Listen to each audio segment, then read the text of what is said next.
பெற்ற புனித அந்தோணியாரே, துன்பப்படுவோருக்கு துணை புரியும் வள்ளலே, ஏழைகளையும் ஆதரவற்றவர்களையும் அன்புடன் அரவணைக்கும் நேச தந்தையே, இதோ பக்தர்களாகிய நாங்கள் ஆழ்ந்த விசுவாசத்துடனும் அசைக்க முடியாத நம்பிக்கையுடனும் உம்முடைய திருத்தலத்திற்கு ஓடி வந்தோம்.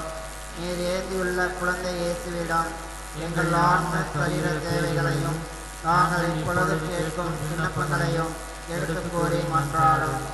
இறைவனிடம் சக்தி வாய்ந்த புனித அந்தோணியாரே, ஒரு அன்பையும் ஆதரவையும் தேடி உம் திருத்தலத்தை நாடி வந்திருக்கும் உம் பக்தர்களை புறக்கணியாமல் அன்புடன் அரவணைத்து அருள் புரியும். மகிமையில் விளங்கும் புனித அந்தோணியாரே, துன்பப்படுவோரின் துயர் துடைப்பவரே, பாவிகளை அரவணைப்பவரே, தாழ்மையாய் உம்மை நோக்கி மன்றாடும் உம் பக்தர்களை பாரும். உம் அன்பால் அரவணைக்கு ஏற்றுக்கொள்ளும். துன்பதுயரத்தால் வருந்தும் எங்களின் துயர் நீக்கும். வறுமையில் வாடும் எங்களின் வாழ்வை வளப்படுத்தும். சோதனைகளால் தாக்கப்படும் எங்களுக்கு மன வலிமையை அளித்தருளும். மன அமைதியின்றி தவித்து அலையும் எங்களுக்கு ஆறுதல் தாரும். வாழ வழியின்றி தவிக்கும் எங்கள் வாழ்வுக்கு வழிகாட்டும். உம்மை நம்பி வந்த எங்களை கைவிடாதேயும். எங்கள் விண்ணப்பங்களை ஏற்று எங்கள் வாழ்வை ஆசீர்வதியும். வேண்டுதல். ஜெபிப்போமாக. ஏழைகளையும் ஆதரவற்றவர்களையும் அன்புடன் அரவணைக்கும் புனிதரே, எங்களின் வறுமை துன்பம் நீங்கி மன அமைதியுடனும் குடும்ப சமாதானத்துடனும் நல்வாழ்வு வாழ வழிவகுக்க வேண்டும் என்று புனித அந்தோணியாரே உம்மை மன்றாடுகிறோம். குழந்தை இயேசுவின் பெரிய நண்பரான புனித அந்தோணியாரே, சிறுவர் சிறுமியர் இயேசுவை அன்பு செய்து ஆன்மீக காரியத்தில் சிறந்து விளங்கவும், பெரியவர்களுக்கு கீழ்ப்படிந்து புண்ணியத்தில் வளரவும், இறைவனால் குறிக்கப்பட்ட வாழ்க்கை நிலையை தெரிந்து கொண்டு உத்தம மக்களாய் வாழவும் தேவையான வரத்தை பெற்றுத்தர வேண்டும் என்று புனித அந்தோணியாரே உம்மை மன்றாடுகிறோம். பெற்றோர்கள் தங்கள் அழைத்தலில் மேன்மையை உணர்ந்து தங்களது நல்வாழ்வால் பிள்ளைகளுக்கு முன்மாதிரியாய் இருந்து அவர்களை தெய்வ பயத்திலும் அன்பிலும் வளர்க்கவும், தங்கள் வாழ்க்கை நிலையின் கடமைகளை பிரமாணிக்கமாய் நிறைவேற்றவும் வேண்டிய உதவியை இந்தருள வேண்டும் என்று புனித அந்தோணியாரே உம்மை மன்றாடுகிறோம். நோய்களை குணமாக்கும் கருணை உள்ள படைத்த வல்லவே, எங்கள் உடல் நோய்களையும் மனப்பிணிகளையும் போக்கி எங்களுக்கு சமாதானத்தையும் மகிழ்வையும் பெற்று தந்தருள வேண்டும் என்று புனித அந்தோணியாரே உம்மை மன்றாடுகிறோம். புதுமை வள்ளலான புனித அந்தோணியாரே, மரித்தவர்களை உயிர்ப்பித்தவரே, பாவத்தினால் பலவீனமடைந்திருக்கும் எங்கள் ஆன்மாவுக்கு இறைவனின் அருளை பெற்றுத்தந்து நாங்கள் எங்கள் ஆன்ம வாழ்வை மாற்றியமைத்து புது வாழ்வு வாழ வேண்டும் என்று புனித அந்தோணியாரே உம்மை மன்றாடுகிறோம். மெய்மறையை பரப்ப ஆர்வத்துடன் பணிபுரிந்த அப்போஸ்தலரே, நாங்கள் எங்கள் விசுவாசத்தில் நிலைத்திருந்து எங்களை சுற்றியுள்ள மக்களுக்கு எங்களது எடுத்துக்காட்டான வாழ்வால் கிறிஸ்துவின் உயிருள்ள சாட்சிகளாய் விளங்க உதவ வேண்டும் என்று புனித அந்தோணியாரே உம்மை மன்றாடுகிறோம். புனித அந்தோணியாரிடம் நம் ஒவ்வொருவருடைய தனிப்பட்ட விண்ணப்பங்களையும் மௌனமாக எடுத்து கூறுவோம்.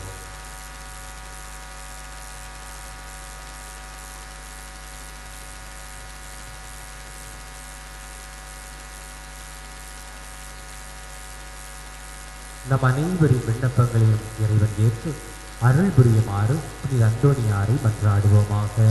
புதுமை வல்லலே, உம்மை கூவி அழைப்போருக்கு செவி கொடுப்பவரே, உமது கரங்களால் அரவணைக்கப்பட விரும்பி இனிய குழந்தை இயேசுவிடம் இந்த எங்கள் விண்ணப்பங்களை சொல்லி வருகை பேசுவீராக. இவற்றை நாங்கள் அடைந்தால் என்றும் மற்றும் நன்றியுள்ளவர்களாக இருப்போம். மகிமை பொருந்திய புனிதரே, நாங்கள் கேட்பது எங்களுக்கு நல்லதல்ல என்றால் இதைவிட சிறந்ததொன்றை, தேவையான ஒன்றை இறைவனிடம் எங்களுக்கு அடைந்து கொடுக்கிறோம். நன்றி அறிதல். எங்கள் துன்ப துயரத்தை நீக்கி எங்கள் குடும்பங்களில் அமைதியையும் சமாதானத்தையும் நாங்கள் இறைவனின் அன்பில் நிலைத்திருக்கும் அருளையும் பெற்றுக் கொடுத்ததற்காக புனித அந்தோணியாரே உமக்கு நன்றி செலுத்துகிறோம். எங்கள் மனப்பிணிகளையும் உடல் நோய்களையும் குணமாக்கி எங்களுக்கு மன அமைதியையும் உடல் வலிமையும் அளித்ததற்காக புனித அந்தோணியாரே உமக்கு நன்றி செலுத்துகிறோம். நாங்கள் எல்லா வகையிலும் வேதனையுற்றாலும் ஒடுங்கி போவதில்லை, மனக்கலக்கம் அடைந்தாலும் மனம் உடைவதில்லை, துன்புறுத்தப்பட்டாலும் இறைவனால் கைவிடப்படாமல் இருக்கிறோம் என்ற நம்பிக்கையை எங்களுக்கு உணர்த்தியதற்காக புனித அந்தோணியாரே உமக்கு நன்றி செலுத்துகிறோம். நாங்கள் சாக வேண்டியவர்களைப் போல் இருந்தாலும் இன்னும் உயிர் வாழ்கிறோம். துயரத்தில் ஆழ்ந்தவர்களாய் தென்பட்டாலும் எப்பொழுது மகிழ்வுடன் இருக்கிறோம் என்று உணர்ந்து எங்கள் கடமைகளை நாங்கள் நிறைவேற்ற அருள் புரிந்ததற்காக புனித அந்தோணியாரே உமக்கு நன்றி செலுத்துகிறோம். ஒரு மன்றாட்டால் நாங்கள் இதுவரை அடைந்துள்ள எல்லா ஆன்ம உடல் மன நலன்களுக்காக புனித அந்தோணியாரே உமக்கு நன்றி செலுத்துகிறோம். நாம் ஒவ்வொருவரும் தனிப்பட்ட முறையில் அடைந்துள்ள உதவிகளுக்காக புனித அந்தோணியாருக்கு மௌனமாக நன்றி கூறுவோம்.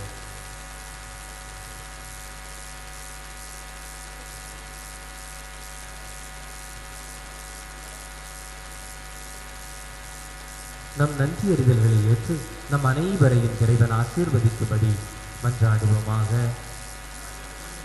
புனித அந்தோணியாரே துயரோடும் இதய மன்றாட்டுகளுக்கு தாழ்த்தவர்களும் இதுவரை நாங்கள் மூலம் இறைவனிடமிருந்து பெற்றுக்கொண்ட எல்லா நன்மைகளுக்காகவும் எங்களின் இதயபூர்வமான நன்றியை தெரிவித்துக் கொள்கிறோம்.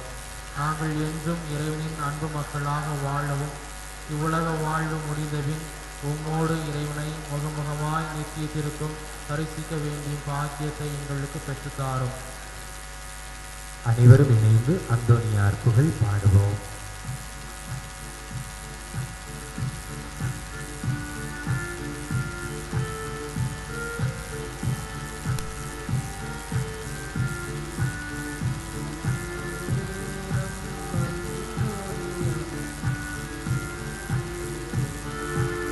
அற்புதம் காண விளைவோரே நம் அந்தோணியாரிடம் வருவீரே, நம் அந்தோணியாரிடம் வருவீரே. அற்புதம் காண விளைவோரே நம் அந்தோணியாரிடம் வருவீரே, நம் அந்தோணியாரிடம் வருவீரே. அற்புதம் காண விளைவோரே.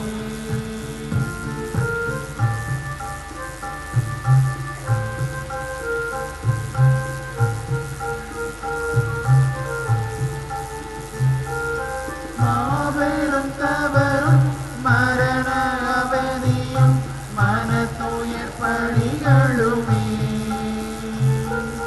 மாபெரும் தவறும் மரண அவதியும் மனத்துயர் பழிகளுமே. தொழுநோய் கரையும் சொல்வகை பேயும் தொலைவினில் கலந்திடுமே. தொலைவினில் பறந்திடுமே. அற்புதம் காண விளைவோரே நம் அந்தோணியாரிடம் வருவீரே, நம் அந்தோணியாரிடம் வருவீரே. அற்புதம் காண விளைவோரே.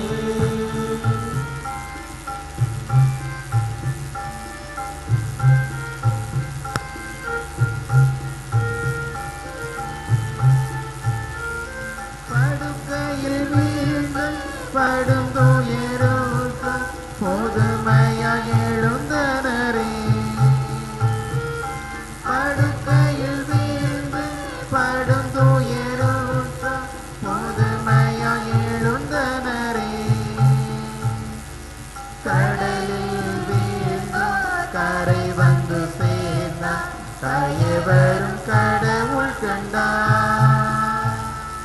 கயவரும் கடவுள் கண்டார். அற்புதம் காண விளைவோரே நம் அந்தோணியாரிடம் வருவீரே, நம் அந்தோணியாரிடம் வருவீரே.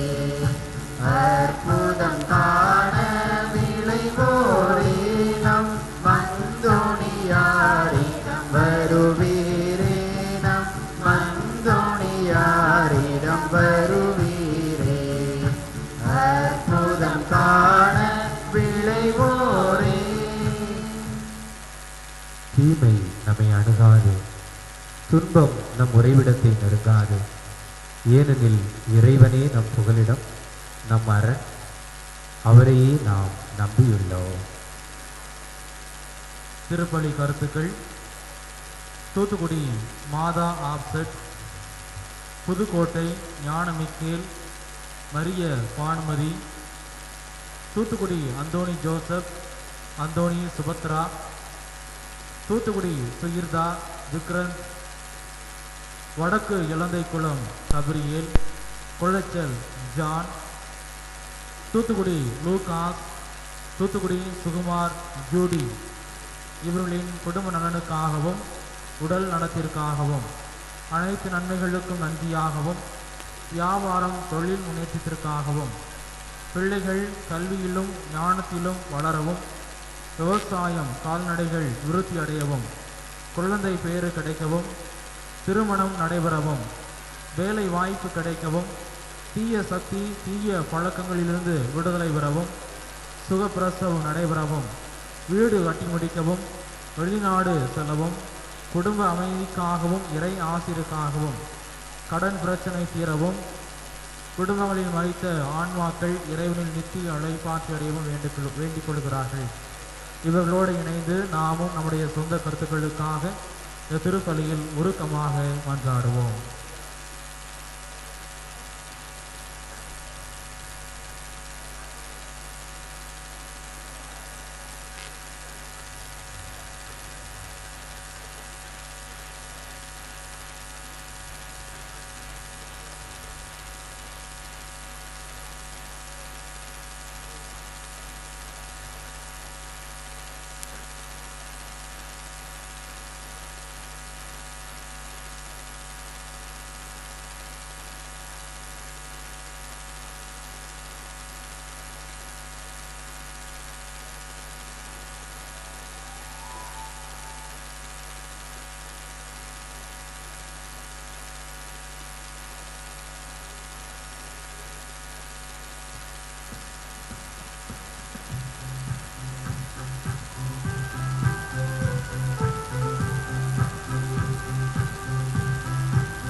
ஆண்டவராகிய இயேசு கிறிஸ்துவின் அருளும் தந்தையாம் கடவுளின் அன்பும் தூய ஆவியாரின் நட்புறவும் உங்கள் அனைவரோடும் இருப்பதாக.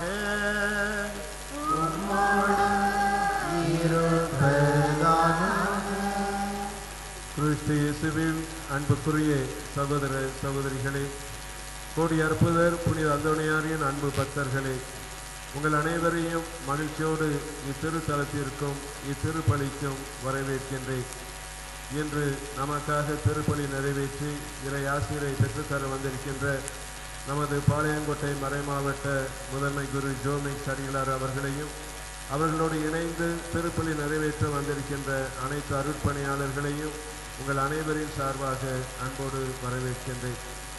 அன்புக்குரியவர்களை, நமது பாதுகாவலர் கோடி அற்புதர் புனித அந்தோணியார் தனது வாழ்க்கையை முழுமையாக கிறிஸ்துவுக்கு அர்ப்பணித்தார். தனது சொத்து சுகம் அனைத்தையும் துறந்தார். பிறருக்காக வாழ்வதற்காக கிறிஸ்துவின் மீது ஆழ்ந்த பற்று கொண்டிருந்தார். அவர் தனது வாழ்க்கை வெறுமையானது என்று எண்ணவில்லை. தனக்கு கடவுள் ஒரு முடிவில்லா வாழ்வை கொடுப்பார், அந்த நிறைவான வாழ்வில் கிறிஸ்துவின் மகிமையில் தானும் பங்கு பெறுவேன் என்று அசைக்க முடியாத உறுதியான இறை பற்று நம்பிக்கை கொண்டிருந்தார். எனவேதான் இன்று கிறிஸ்துவின் மகிமையில் அவர் பங்கு பெற்று நமக்காக கிறிஸ்துவிடம் பரிந்து பேசி அவருடைய ஆற்றலையும் அருளையும் நமக்கு வழங்கி கொண்டே இருக்கின்றார். பல்வேறு பிரச்சனைகள், வாழ்க்கையின் சோதனைகள், துன்பங்கள், துயரங்கள் நம் ஒவ்வொருவருடைய வாழ்க்கையில் இருந்தாலும் நாம் கிறிஸ்துவோடு இணைந்து வாழும் பொழுது அவரது ஆற்றலால் நிரப்பப்படுகின்றோம். நாமும் அவரது வாழ்க்கையில் பங்கு பெறுகின்றோம், நிலையான மகிமையையும் பெற இருக்கின்றோம். இத்தகைய ஆழ்ந்த நம்பிக்கையை பற்றுறுதியை நமது பாதுகாவலர் புனித அந்தோணியார் நமக்கும் பெற்றுத்தர வேண்டும் என்று இத்திருப்பலியில் நாம் தெரிவிப்போம். நாம் ஒப்புக் கொடுக்கும் இப்பலி இறைவனுக்கு ஏற்புடையதாக இருக்க நம் பாவங்கள் குற்றம் குறைகளை எண்ணி மனம் வருந்தி இறைவனிடம் நாம் மன்னிப்பு கேட்போம்.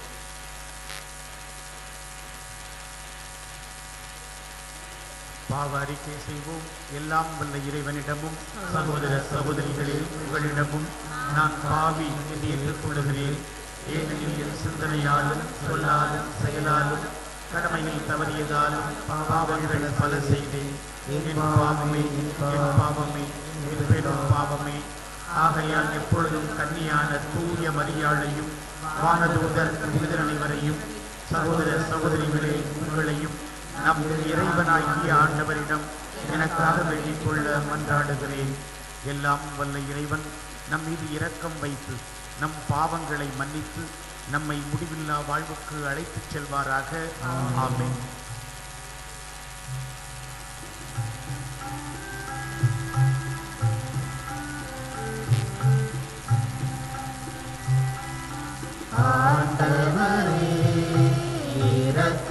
இரக்கமாயிரம்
மன்றாடுவோமாக. என்றும் வாழும் எல்லாம் வல்ல இறைவா, பதுவை நகர் புனித அந்தோணியாரை தலை சிறந்த போதகராகவும் எங்கள் தேவைகளில் பரிந்து பேசுபவராகவும் உமக்களுக்கு கொடையாக தந்தீரே. அவரது உதவியால் நாங்கள் கிறிஸ்தவ வாழ்வின் நெறிகளை கடைப்பிடிக்கவும் எங்களுக்கு நேரிடும் இன்னல்களிலெல்லாம் உமது பேராதரவை கண்டுணரவும் செய்தருளும். உமோடு தூயாவியாரின் ஒன்றிப்பில் இறைவனாய் என்றென்றும் வாழ்ந்து ஆட்சி செய்கின்ற எங்கள் ஆண்டவரும் உம் அன்பு மகனுமாகிய இயேசு கிறிஸ்து வழியாக உமை மன்றாடுகிறோம்.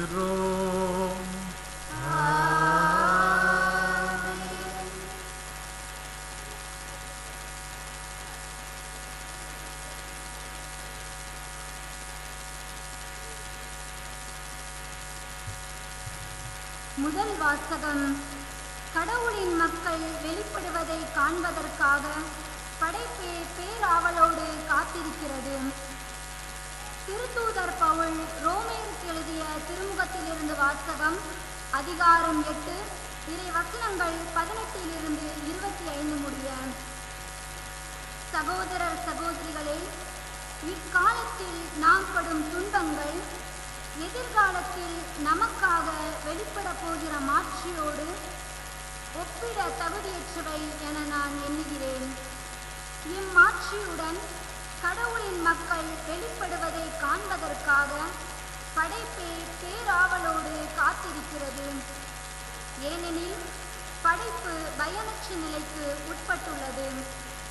தானே விரும்பியதால் அப்படி ஆகவில்லை, அதை உட்படுத்தினவரின் விருப்பத்தால் அவ்வாறு ஆயிற்று. எனினும் அது எதிர்நோக்கை இழந்த நிலையில் இல்லை. அது அழிவுக்கு அடிமைப்பட்டிருக்கும் நிலையிலிருந்து விடுவிக்கப்பட்டு கடவுளின் பிள்ளைகளுக்குரிய பெருமையையும் விடுதலையையும் தானும் பெற்றுக்கொள்ளும் என்கிற எதிர்நோக்கோடு இருக்கிறது. இந்நாள் வரை படைப்பு அனைத்தும் ஒருங்கே பேறுகால வேதனையுற்று தவிக்கின்றது என்பதை நாம் அறிவோம். படைப்பு மட்டுமல்ல, முதல் கொடையாக தூய ஆவியை பெற்றுக்கொண்டுள்ள நாமும் கடவுள் நம்மை தம் பிள்ளைகளாக்கப் போகும் நாளை, அதாவது நம் உடலை விடுவிக்கும் நாளை எதிர்நோக்கி பெருமூச்சு விடுகிறோம். நமக்கு மீட்பு கிடைத்துவிட்டது. எனினும் எதிர்நோக்கும் அளவில்தான் அது கிடைத்துள்ளது. கண்ணுக்கு தெரிகிறதை நோக்குதல் எதிர்நோக்கு ஆகாது. எனவே ஏற்கனவே கண்ணால் காண்கிறதை எவராவது எதிர்நோக்குவாரா? நாமோ காணாத ஒன்றை எதிர்நோக்கி இருக்கும்போது அதற்காக தளரா மனதோடு காத்திருக்கிறோம். இது ஆண்டவர் வழங்கும் அருள்வாக்கு. இறைவா உமக்கு நன்றி. திருப்பாடல் 126 நாம் அனைவரும் பாட வேண்டிய பல்லவி. ஆண்டவர் மாபெரும் செயல் புரிந்தார், அதனால் என்றும் மகிழ்கின்றோம். ஆண்டவர் மாபெரும் செயல் புரிந்தார், அதனால் என்றும் மகிழ்கின்றோம்.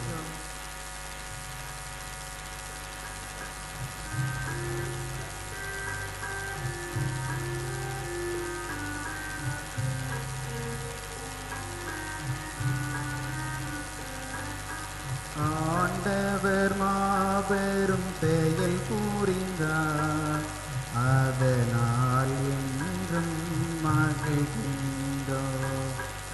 ஆண்டவர் மாபெரும் செயல் புரிந்தார், அதனால் என்றும் மகிழ்கின்றோம்.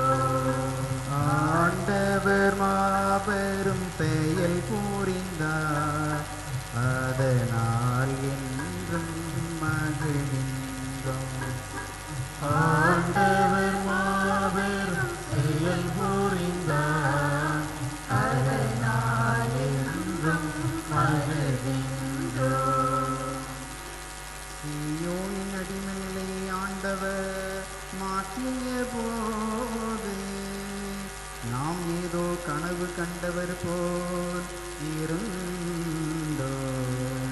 அப்பொழுது நமது முகத்தில் மகிழ்ச்சி காணப்பட்டது. நாவில் களிப்பாரவாரம் எழுந்தது. ஆண்டவர் மாபெரும் செயல் புரிந்தார், அதனால் என்றும் மகிழ்கின்றோம். ஆண்டவர் மாபெரும் செயல் புரிந்தார், அதனால் என்றும் மகிழ்கின்றோம். ஆண்டவர் அவர்களுக்கு மாபெரும் செயல் புரிந்துள்ளார். பிற இனத்தார் தங்களுக்குள் பேசிக் கொண்டனர். ஆண்டவர் நமக்கு மாபெரும் செயல் புரிந்துள்ளார், அதனால் நாம் பெரும் மகிழ்ச்சி அடைகின்றோம். ஆண்டவர் மாபெரும் செயல் புரிந்தார், அதனால் என்றும் மகிழ்கின்றோம். ஆண்டவர் மாபெரும் செயல் புரிந்தார், அதனால் என்றும் மகிழ்கின்றோம்.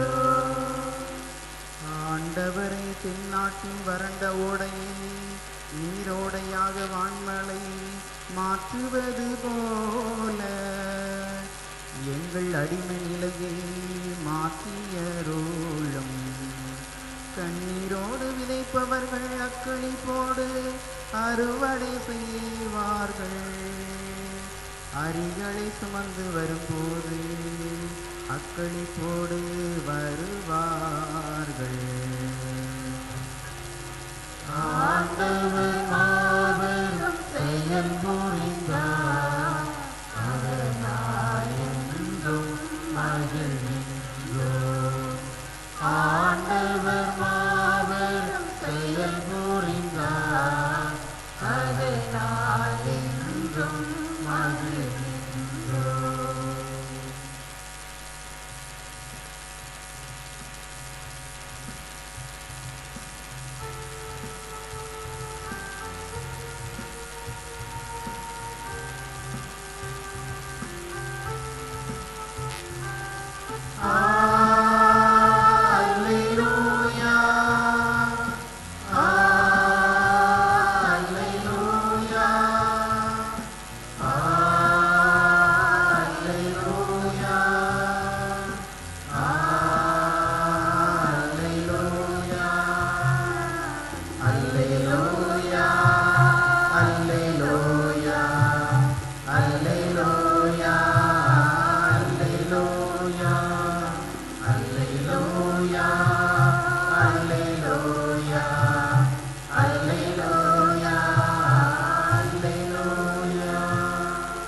தந்தையே, விண்ணுக்கும் மண்ணுக்கும் ஆண்டவரை உம்மை போற்றுகின்றேன்.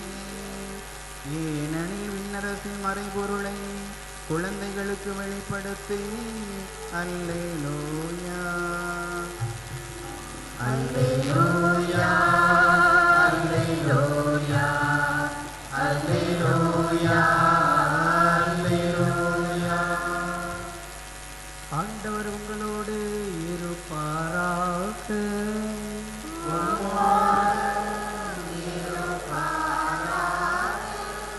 தூய லூக்கா எழுதிய நற்செய்தியிலிருந்து வாசகம். மகிமை.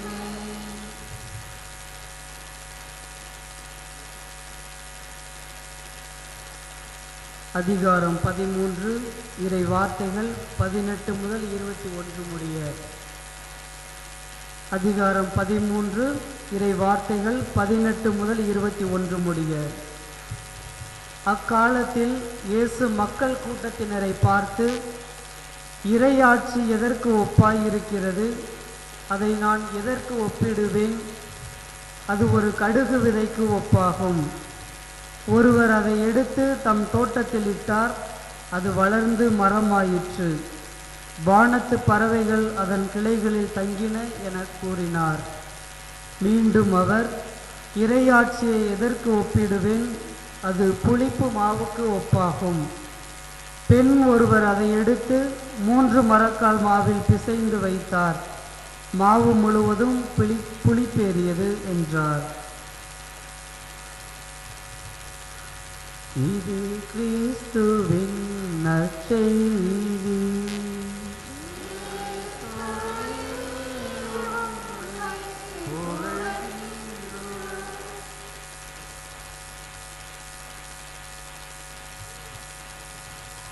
ஆண்டவர் இயேசு கிறிஸ்துவுக்குள் அன்புமிக்க சகோதரிகளே, சகோதரர்களே, கோடியர் புதர் அந்தோணியாரின் அன்பார்ந்த பக்தர்களே, நம்முடைய புனித அந்தோணியாருக்கு பதுவை பதியர் என்று ஒரு அடைமொழி பெயர் உண்டு.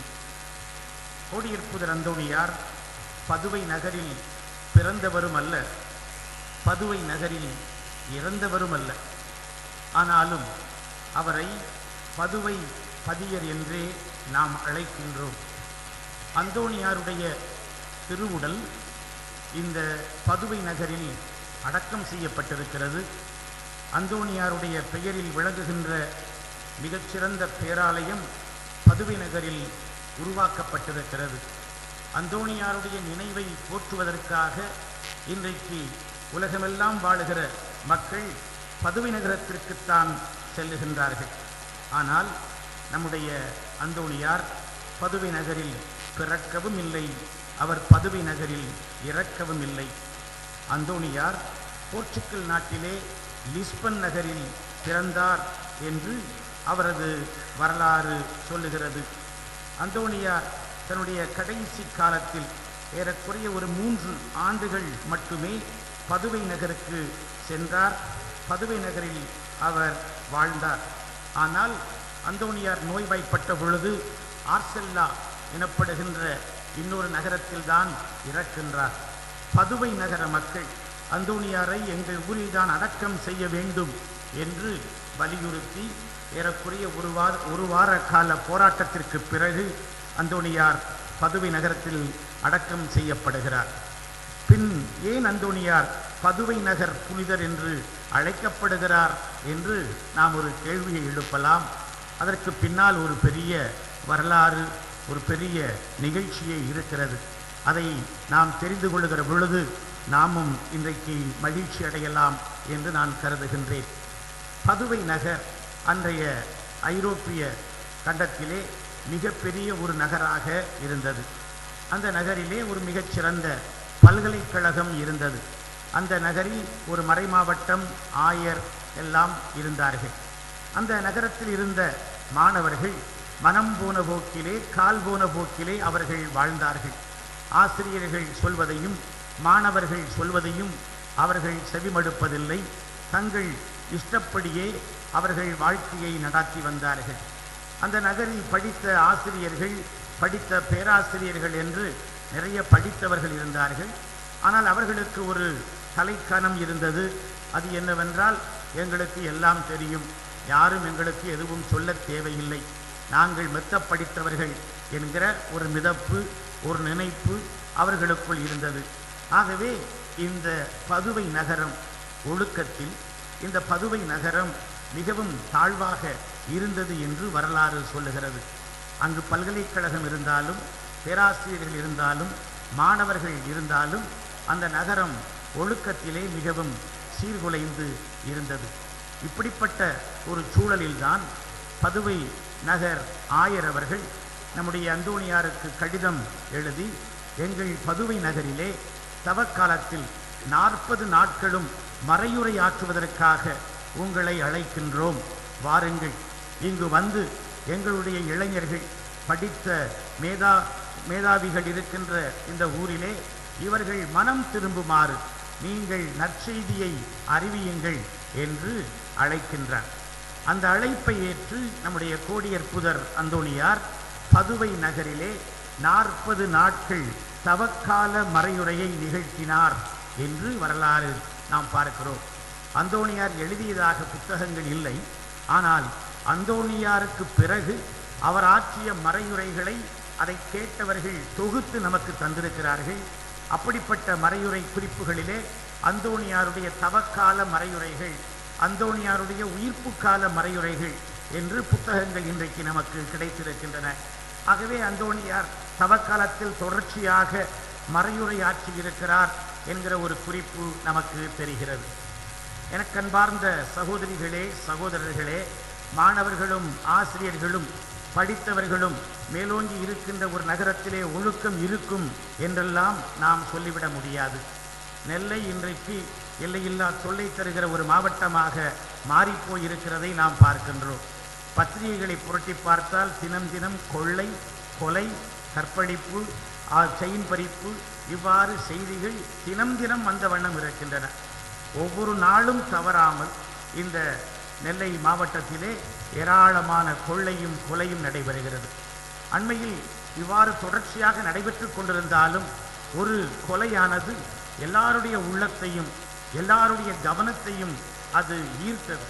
அது என்னவென்றால், ஒரு பொறியியல் கல்லூரியிலே முதல்வராக இருக்கின்ற ஒருவரை அந்த கல்லூரியில் படிக்கின்ற மாணவர்கள் ஒன்று சேர்ந்து அவரை ஓட ஓட விரட்டி அவரை கொன்று போட்டிருக்கிறார்கள். படிப்பதற்கு கேட்பதற்கே கஷ்டமாக இருக்கிறது. அந்த நிகழ்ச்சியை மீண்டும் நினைத்து பார்ப்பதற்கு அவ்வளவு வேதனையாக இருக்கிறது. இது என்ன பொறியியல் கல்லூரியா இல்லை கொலை கல்லூரியா? இங்கே கற்றுக் கொடுக்கிறார்களா இல்லை கொலை செய்ய சொல்லிக் கொடுக்கிறார்களா? ஏன் இந்த கொடுமை? மாணவர்களா, ஆசிரியர்களா, படித்தவர்களா, பண்பாளர்களா என்றெல்லாம் நாம் நிறைய கேள்விகளை இங்கே கேட்க வேண்டியிருக்கிறது. ஆனால் இது நடந்தது இங்கேதான், இந்த கொடுமை நடந்தது இங்கேதான். இப்படிப்பட்ட ஒரு சூழல்தான் அன்றைக்கு பதுவை நகரிலும் இருந்தது. இப்படிப்பட்ட சூழலில்தான் அந்தோணியாரை மறையுரை நிகழ்த்துமாறு தவக்காலத்தில் 40 நாட்களும் உரை நிகழ்த்தி மக்களுடைய உள்ளங்களை திருப்புமாறு அந்த ஆயர் அழைப்பு விடுக்கின்றார். இந்த சவாலை ஏற்று அந்தோணியார் பதுவை நகரத்திற்கு சென்றார். அந்தோணியார் தனக்கு தெரிந்த மறையுரைகளை மிக நன்றாக தயாரித்து, குறிப்பாக இளைஞர்கள், படித்தவர்கள் இவர்களை ஈர்க்கும் வண்ணம் பதுவை நகரில் ஆற்றினார் என்று வரலாறு சொல்லுகிறது. முதலில் அவருடைய மறையுரைகளில் குற்றம் காண்பதற்காகவே இந்த படித்தவர்கள் சென்றார்கள். ஆனால் பிறகு அவர்கள் அந்தோணியாருடைய வார்த்தைகளால் தொடப்பட்டு மனம் மாறினார்கள். பதுவை நகர் பேராலயத்திலே இடம் பத்தவில்லை. அங்குள்ள கல்லூரிகளில் நிகழ்ச்சிகளை நடத்தலாம் என்று கல்லூரிகளில் வைத்து அந்தோணியாரை மறையுரை நிகழ்த்தச் சொன்னார்கள். அதுவும் பத்தவில்லை. அதன் பிறகு திறந்த வெளியிலே 30,000க்கும் அதிகமான எண்ணிக்கையில் ஆசிரியர்கள், மாணவர்கள் கூடிய நிலையில் அந்தோணியார் தொடர்ச்சியாக மறையுரை நிகழ்த்தினார். இளைஞர்களுடைய உள்ளங்களை அவர் கொள்ளை கொண்டார். ஆசிரியருடைய உள்ளங்களை அவர் திசை திருப்பினார் என்றெல்லாம் நாம் படிக்கின்றோம். இவ்வாறு இளைய சமுதாயத்திற்கு, மாணவர்களுக்கு, ஆசிரியர்களுக்கு, படித்தவர்களுக்கு தன்னுடைய மறையுரையால் அறிவுரை சொல்லி அவர்களை திருத்திய காரணத்தினால்தான் பதுவை நகர் அந்தோணியாரை மிகவும் அன்பு செய்தது. ஆகவே தங்கள் பதுவை நகரில் அந்தோணியார் தொடர்ந்து தங்கியிருக்க வேண்டும் என்றும், தங்களுடைய இளைஞர்களுக்கு அந்தோணியார் வழிகாட்டியாக திகழ வேண்டும் என்றும் அந்த நகரத்து மக்கள் அந்தோணியாரை கேட்டுக்கொண்டார்கள். ஏறக்குறைய 3 ஆண்டுகள் தொடர்ச்சியாக இல்லை என்றாலும் அவர் ரோமாபுரிக்கு 2 முறை சென்று வந்த நாட்கள் தவிர பெரும்பாலும் தன்னுடைய கடைசி காலத்தை பதுவையிலேயே அந்தோணியார் செலவழித்தார். இந்த பதுவை நகரில்தான் அந்தோணியாருடைய வாழ்க்கையில் இன்னொரு நிகழ்ச்சியும் நடந்தது என்று வரலாறு பதிவு செய்கிறது. அது என்ன? இளைஞன் ஒருவன் இருந்தான். அவன் தன்னுடைய பெற்றோரை மதித்ததில்லை. அவனுடைய தாய் தன்னுடைய கணவனை இழந்து அவள் மிகவும் ஒரு விதவையாக அவள் மிகவும் நொந்து போயிருந்தாள். தன்னுடைய தாய் கைம்பெண்ணாக இருக்கிறாளே என்று கூட அவன் நினைத்து பார்க்காமல் அந்த தாயை திட்டுவான். வசை மொழிகளால் அவன் கொட்டி தீர்ப்பான். மட்டுமல்ல, அடிப்பான், உதைப்பான், காலால் எட்டி மிதிப்பான். தாயை மிகவும் அவமானப்படுத்துவான். கொடியற்புதர் அந்தோணியார் இளைஞர்களுக்கு மறையுரை ஒரு முறை நிகழ்த்தி கொண்டிருந்தார். அந்த மறையுரையை இந்த இளைஞன் கேட்க நேர்ந்தது. அவனுடைய உள்ளம் தொடப்பட்டது. தாயை மதிக்க தெரிந்தவன், தாயை மிதிக்கிறவன் மனிதனே அல்ல. தாயை எவனாவது திட்டினால் அவன் நாக்கை வெட்ட வேண்டும். தாயை எவனாவது எட்டி உதைத்தால் காலை வெட்டிவிட வேண்டும் என்றெல்லாம் அந்தோணியார் உருவகமாக மனம் திரும்பும்படியாக சொல்லி கொண்டிருந்தார். அந்தோணியார் சொன்னது அவனுடைய உள்ளத்தை தொட்டது. நான் எந்த அளவிற்கு என்னுடைய தந்தை இல்லாத தாயை நான் மிகவும் கஷ்டப்படுத்தி இருக்கிறேன், அவளை எவ்வளவு கொடுமைப்படுத்தி இருக்கிறேன் என்று அவன் உணர்ந்தான். அந்த நேரத்திலேயே அவன் மனம் திரும்பினான். வீட்டுக்கு போனான். என்னுடைய உள்ளம் இன்னும் குறுகுறுத்து போனது. ஐயோ, இந்த காலால் தானே என்னுடைய தாயை எட்டி உதைத்தேன். ஆகவே தாயை உதைத்த காலை நான் வெட்டி விடுவதுதான் நல்லது என்று அந்தோணியார் சொன்னாரே என்று அவன் உள்ளத்தில் உணர்ந்து ஒரு கோடாரியை எடுத்து தன்னுடைய காலை அவன் வெட்டிவிட்டார். அன்னை அங்கே ஓடோடி வந்தாள். மகன் கால் வெட்டுப்பட்டு இரத்த வெள்ளத்தில் மிதந்து கிடப்பதை அவள் பார்த்தாள். என் மகனே இப்படி செய்தாய் என்று கேட்டாள். தன்னை உதைத்த கால்தானே, இது போகட்டும் என்று தாயாவது விட்டு விடுவாளா? அவள் அவ்வாறு விட்டு விடுவாளே என்றால் தாயே அல்லவே. பிள்ளை உதைத்தாலும் கூட அந்த பிள்ளையை அன்பு செய்கிறவள் தானே தாய். ஆகவே தான் தாய் மிகவும் அன்பு செய்து ஏன் மகனே இப்படி செய்து விட்டாய் என்று அன்பொழுது அவனிடத்திலே பேசினான். அப்பொழுது அவன் சொன்னான், அம்மா, நான் உன்னை உதைத்தேன், அதற்கு மன்னிப்பு கேட்கிறேன். உன்னை உதைத்த காலை வெட்டிவிட வேண்டும் என்று அந்தோணியார் சொன்னார், ஆகவே தான் வெட்டிவிட்டேன் என்று அவன் சொன்னான். அந்தோணியாரிடத்திலே இந்த தாய் ஓடோடி போனாள். என்னையா இப்படி செய்து விட்டீர்கள்? என் மகன் உயிரோடு இருந்தால் பரவாயில்லையே, காலை வெட்டி கிடக்கிறானே என்று. அந்தோணியார் இந்த வீட்டிற்கு வந்து அந்த காலை எடுத்து ஒட்டி வைத்து ஒரு புதுமை செய்து அந்த மகனை தாயிடத்திலே கொடுத்தார். இப்படியெல்லாம் கூட இளைஞர்கள் மிகவும் அவர்கள் மனம் திரும்பினார்கள். தங்களுடைய பெற்றோரை அன்பு செய்யவும் பெரியவர்களை மதிக்கவும் அவர்கள் கற்றுக்கொண்டார்கள் என்று பதுவை நகரிலே அந்தோணியார் செய்த புதுமைகளை பற்றி நாம் பார்க்கின்றோம். இவ்வாறெல்லாம் பதுவை நகரை ஒரு ஒழுக்கத்திற்கு, ஒரு வரம்புக்கு அந்தோணியார் கொண்டு வந்த காரணத்தினால்தான் பதுவை நகர மக்கள் அந்தோணியாரை தங்கள் நகருக்கு கடவுள் அனுப்பிய தூதர் என்று அவர்கள் கருதினார்கள், கொண்டாடினார்கள். தங்கள் மண்ணிலேயே அவர் இருக்க வேண்டும் என்று விரும்பினார்கள். இறந்த பிறகு ஆர்கிலாவு மக்களை அவர்கள் சண்டையிட்டு அங்குள்ள அந்தோணியாருடைய உடலை இங்கு கொண்டு வந்து அடக்கம் செய்தார்கள். பிரம்மாண்டமான ஒரு பசிலிக்காவை அந்தோணியாருக்கு கட்டி எழுப்பினார்கள். அந்தோணியாருடைய பெயரிலே இன்றைக்கும் இந்த பெயர் அடங்கி இருக்கிறது, பதுவை நகர் புனிதர் என்று. எனக்கு அன்பார்ந்த சகோதரிகளே, சகோதரர்களே, இது நமக்கு சொல்லித் தருகிற அற்புதமான பாடம் என்ன? அந்தோணியார் நம்முடைய பிள்ளைகளுக்கு, நம்முடைய இளைஞர்களுக்கு, நம்முடைய மாணவ சமுதாயத்திற்கு, நம்முடைய ஆசிரியர்களுக்கு, நம்முடைய பேராசிரியர்களுக்கு, நம்முடைய வருங்கால தலைமுறையினருக்கு அவர் ஒரு படிப்பினையாய் இருக்கிறார். அவர்கள் நல்வாழ்க்கை வாழ வேண்டும், அவர்கள் திருந்த வேண்டும், அவர்கள் மனம் மாற வேண்டும், அவர்கள் ஒழுக்கத்துடனும் நேர்மையுடனும் அடுத்தவர்களை மதித்தும் வாழுகின்ற பண்பாளர்களாக இருக்க வேண்டும் என்று அந்தோணியார் விரும்புகிறார் என்கிற ஒரு செய்திதான் அவரை பதுவை நகர் புனிதர் என்று அழைப்பதிலே இருக்கின்றது. அன்றைக்கு அந்த தாய் எவ்வாறு மனம் நொந்து போனாலோ அதை போல இங்கே எத்தனை தாய்மார்கள் இருப்பார்களோ, எத்தனை குடும்பங்கள் இருக்கின்றனவோ தெரியவில்லை. பிள்ளைகளுடைய சொல் பெரியவர்களுக்கு கேட்பதில்லை என்று பிள்ளைகள் குறைப்பட்டுக் கொள்ளுகிறார்கள். ஆனால் பெரியவர்களை பிள்ளைகள் காயப்படுத்துகிற இந்த கலாச்சாரம் இன்றைக்கு மிகவும் அதிகமாகி கொண்டிருக்கிறது. பிள்ளைகள் பெற்றோரை மதிப்பதில்லை, பெற்றோர் சொல் கேட்பதில்லை, ஊதாரித்தனமாக செலவழிக்கிறார்கள், மனம் போன போக்கிலே வாழுகிறார்கள். அவர்கள் படிக்க வேண்டிய காலகட்டத்திலே படிப்பை விட்டுவிட்டு காதல் செய்கிறார்கள், கண்டபடி சுற்றுகிறார்கள், பிறகு பெற்றோருடைய உள்ளங்களை உடைத்து போடுகிறார்கள். குடும்பங்கள் இன்றைக்கு மிகவும் சின்ன பின்னமாக சிதைந்து கிடக்கின்றன. இன்றைக்கு நம்முடைய குடும்பங்களுடைய லட்சணங்கள் இப்படித்தான் இருக்கிறது. வீட்டுக்கு வீடு வாசற்படி என்று நாம் சொல்ல முடியும். கடந்த 2-3 நாட்களாக பல குடும்பத்தினரை நான் பார்த்து வருகிறேன், அவரோடு பேசி வருகிறேன். எல்லா வீட்டிலும் பிள்ளைகளுக்கும் பெற்றோருக்கும் தலைமுறை இடைவெளி, பிள்ளைகளுக்கும் பெற்றோருக்கும் எக்கச்சக்க பிரச்சனை, காதல் பிரச்சனை, பணப்பிரச்சனை, உறவு பிரச்சனை என்று இப்படி பிரச்சனைகள் இருக்கின்றன. இப்படிப்பட்ட சூழலிலே அந்தோணியாரை பதுவை புனிதரே என்று நாம் அழைக்கிற பொழுது, கோடியற்புதர் அந்தோணியாரே, பல்கலைக்கழகம் நிறைந்த அந்த மாநகரத்திற்கு சென்று மாணவர்களுக்கும் ஆசிரியர்களுக்கும் படிப்பினையாய் அமைந்தீரே, அவர்களை திருத்தினீரே, அவர்களை மாற்றினீரே. நாங்களும் உம்மை பதுவை புனிதர் என்று இன்றைக்கு அழைக்கின்றோம். எங்கள் குடும்பத்திற்கும் நீர் வாரும், எங்களுக்கும் தவக்கால செய்தியை தாரும். நாங்களும் மனம் மாறும்படியாக, நாங்களும் திரும்பும்படியாக, எங்களுடைய பிள்ளைகள் ஒழுக்கத்தில், அன்பில், பண்பில் வளரும்படியாக, அவர்கள் தங்களுடைய பழைய வாழ்க்கையை மாற்றிவிட்டு புதியதொரு வாழ்க்கைக்கு திரும்பும்படியாக அவர்களுக்கு நீர் நல்ல புத்திகளை தாரும் என்று ஜெபிக்க வேண்டிய ஒரு கட்டாயத்தில் இருக்கின்றோம். அப்படிப்பட்ட ஒரு ஜெபத்தை இன்றைக்கு நாம் ஏறெடுக்க வேண்டும்.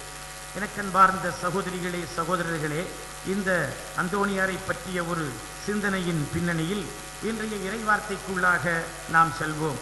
இன்றைக்கு நாம் வாசிக்க கேட்ட முதல் வாசகத்திலே பவுலடியார் ரோமையருக்கு அற்புதமான ஒரு செய்தியை சொல்லுகின்றார்.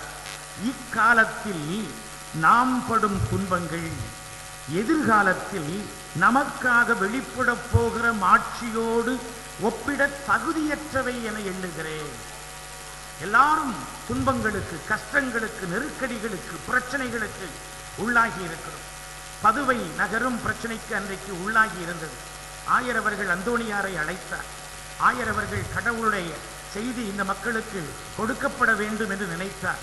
மக்கள் தங்கள் பிரச்சனைகளை விட்டுவிட்டு இறை வார்த்தைக்கு செவிமடுக்கிற பொழுது, ஆண்டவருடைய வசனத்திற்கு செவிமடுக்கிற பொழுது மாறுவார்கள் என்று நம்பினார். அந்த பிரச்சனைகள், துன்பங்கள் மாறின. நீங்களும் உங்களுடைய குடும்ப பிரச்சனைகளிலேயே, தனிப்பட்ட பிரச்சனைகளிலேயே நீங்கள் சிக்கிக் கொண்டிருக்காமல் கொஞ்சம் உங்களுடைய உள்ளத்தை திறந்து ஆண்டவருக்கு நீங்கள் உள்ளத்தை கொடுத்தல் வேண்டும்.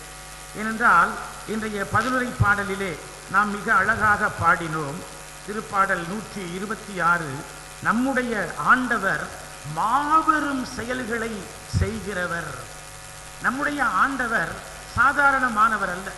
அவர் மாபெரும் செயல்களை செய்தவர், செய்கிறவர், இனியும் செய்ய போகிறவர். யாருக்காக? நமக்காக. நமக்கு, நம்முடைய குடும்பத்திலே, நம்முடைய வாழ்க்கையிலே, நம்முடைய பிள்ளைகளிலே, நம்முடைய தொழிலிலே ஆண்டவர் மாபெரும் காரியங்களை செய்வார். அவர் செய்திருக்கிறார், இன்றைக்கும் நிச்சயம் செய்வார். ஆகவே இன்றைக்கு நாம் பட்டுக்கொண்டிருக்கிற துன்பங்களே அல்ல. அதிலேயே கிடந்து நாம் மூழ்கிக் கொண்டிருக்காமல் இவ்வாறு மாபெரும் அற்புதங்களை, காரியங்களை செய்கிற இந்த ஆண்டவரை ஒரு கணம் உற்று பார்க்க வேண்டும். திருப்பாடல் சொன்னது, சீயோன் அழிந்து போயிற்று, சீயோன் இருக்கிற இடம் இல்லாது அது நொறுக்கப்பட்டது, சீயோனை தரைமட்டமாக்கினார்கள். என்ன சுடுகாடாகி போய்விட்டதே கடவுளுடைய நகர் என்று நாங்கள் நினைத்தோம். ஆனால் 40 ஆண்டுகளில் காட்சிகள் மாறின, ஆளும் கட்சிகள் மாறின, ஆட்சிகள் மாறின. ஆண்டவர் அற்புதத்தை செய்யவில்லையா? எங்கள் கண்களால் வியந்து பார்க்கிறோம். இந்த சீயோன் மீண்டும் கட்டப்பட்டிருக்கிறது, இந்த சீயோனில் கோவில் கட்டப்பட்டிருக்கிறது. நாங்கள் மீண்டும் இந்த சீயோனில் வந்து வாழும்படியாக, களிப்படையும்படியாக, ஆனந்த கூத்தாடும்படியாக ஆண்டவர் செய்திருக்கிறாரே. ஆண்டவர் எப்படிப்பட்ட மாபெரும் அற்புதங்களை செய்கிறவர் என்று அவர்கள் அந்த ஆண்டவரை நினைத்து பார்த்தார்கள். ஆண்டவர் உண்மையிலேயே மிகவும் பெரியவர். நாம் படுகிற துன்பங்களை மாற்ற வல்லவர். இதனை நாம் உள்ளத்தில் மிக நன்றாக உணர்தல் வேண்டும். நாம் இன்றைக்கு துன்பங்கள், கஷ்டங்கள், பிரச்சனைகளுக்குள்ளாக கடந்து போகலாம். ஆண்டவரை நாம் உற்று பார்க்க வேண்டும். அவர் அதை மாற்ற வல்லவர். நாம் அடைய போகிற மாட்சிமையை நினைத்தால், அதை நினைத்து பார்த்தால், ஆண்டவர் எவ்வளவு பெரியவர் என்பதை ஒரு கணம் சிந்தித்து பார்த்தால், இன்றைக்கு நமக்கு இருக்கிற பிரச்சனைகள் சுண்டைக்காய் ஒரு பிரச்சனையே அல்ல. இதைத்தான் பவுலடியார் அழகுபட எடுத்துச் சொல்லுகின்றார். இதனை நாம் பழைய ஏற்பாட்டிலே ஒரு புத்தகத்திலிருந்து மிக நன்றாக புரிந்து கொள்ளலாம். திருப்பாடல்களுக்கு முன்பாக வைக்கப்பட்டிருக்கிற புத்தகம் யோபு புத்தகம். யோபு என்று ஒரு நேர்மையாளர் இருந்தார். அவர் எந்த பாவமும், எந்த ஒரு தவறும் செய்வதில்லை. அவர் தவறு செய்துவிடக் கூடாது என்பதற்காகவும் கடவுளுடைய சன்னிதானத்திற்கு சென்று பலிகளை, காணிக்கைகளை அவர் ஒப்புக் கொடுக்கிறவர். இப்படி நேர்மையாளராய் வாழ்ந்த, நீதிமானாய் வாழ்ந்த அவருடைய வாழ்க்கையில் மிகப்பெரிய துன்பங்கள் வந்தன. ஒரே நாளில் அவருடைய பிள்ளைகள் செத்து போனார்கள். ஒரே நாளில் அவருடைய ஆடு மாடுகள் அழிந்து போயின. ஒரே நாளில் அவருடைய நிலங்கள் எல்லாம் கொள்ளையடிக்கப்பட்டன. ஒரே நாளில் அவர் தெருவுக்கு வந்து நின்றார். அதே நாளில் உடல் எல்லாம் அப்படியே புண்கள். எனக்கு ஏன் இந்த துன்பம்? எனக்கு ஏன் இந்த கஷ்டம்? எனக்கு ஏன் இந்த நெருக்கடி? எனக்கு ஏன் இந்த சோதனை? என்னுடைய வாழ்க்கையில் ஏன் எனக்கு இப்படி வர வேண்டும்? நான் கடவுளுக்கு எதிராக என்ன செய்தேன்? அடுத்தவருக்கு எதிராக என்ன செய்தேன் என்று யோபு அன்றைக்கு புலம்பினார். அவருடைய மனைவி கூட, என்னையா கடவுளை எப்போ பார்த்தாலும் கும்பிட்டியே, உனக்கு என்ன வந்திருக்கு பார்த்தாயா என்று அவள் கடவுளை சபித்தாள். அவனுக்கு உதவி செய்வதற்காக 3 நண்பர்கள் ஓடோடி வந்தார்கள்.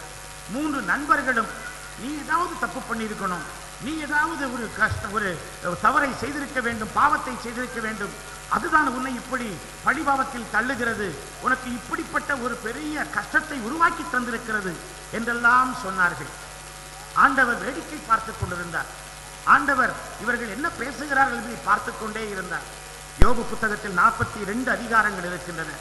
37 அதிகாரங்கள் இந்த புலம்பல் புலம்பல் புலம்பல், இவர்கள் வைக்கிற ஒப்பாரி, இந்த துன்பத்திற்கான பதில் என்ன என்று அவர்கள் பேசிக் கொண்டிருப்பதுதான்.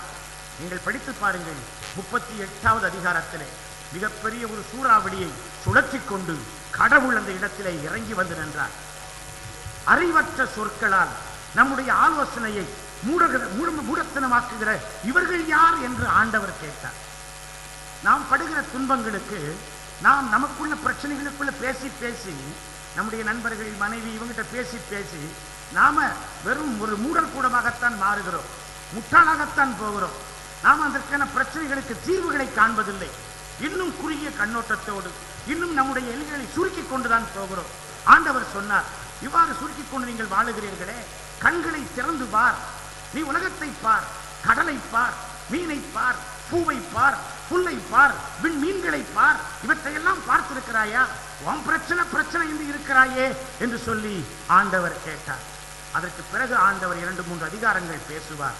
42வது அதிகாரத்திலே யோபு சொல்லுவார், ஆண்டவரே, நீர் பெரியவர், அனைத்தையும் செய்யும் ஆற்றல் மிக்கவர் என்று நான் கண்டுகொண்ட பிற்பாடு தன்னுடைய நண்பர்களுக்காக பரிந்து பேசி அவர்களுக்கும் கடவுளுடைய இரக்கத்தை அவர் பெற்றுத் தருகிறார். அதன் பிறகு நாம் பைபிள் என்ன பார்க்கிறோம்?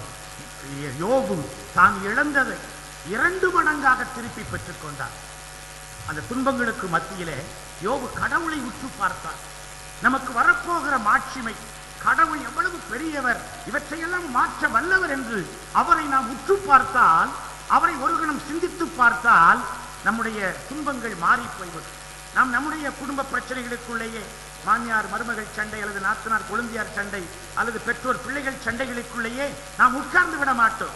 நம்முடைய கண்களை திறந்து பார்க்க வேண்டும், கடவுள் எவ்வளவு பெரியவர் என்று, கடவுள் எவ்வளவு மகா செயல்களை செய்திருக்கிறார் என்று, கடவுளுடைய வார்த்தைகளை செவிமடுத்து நாம் கேட்க வேண்டும்.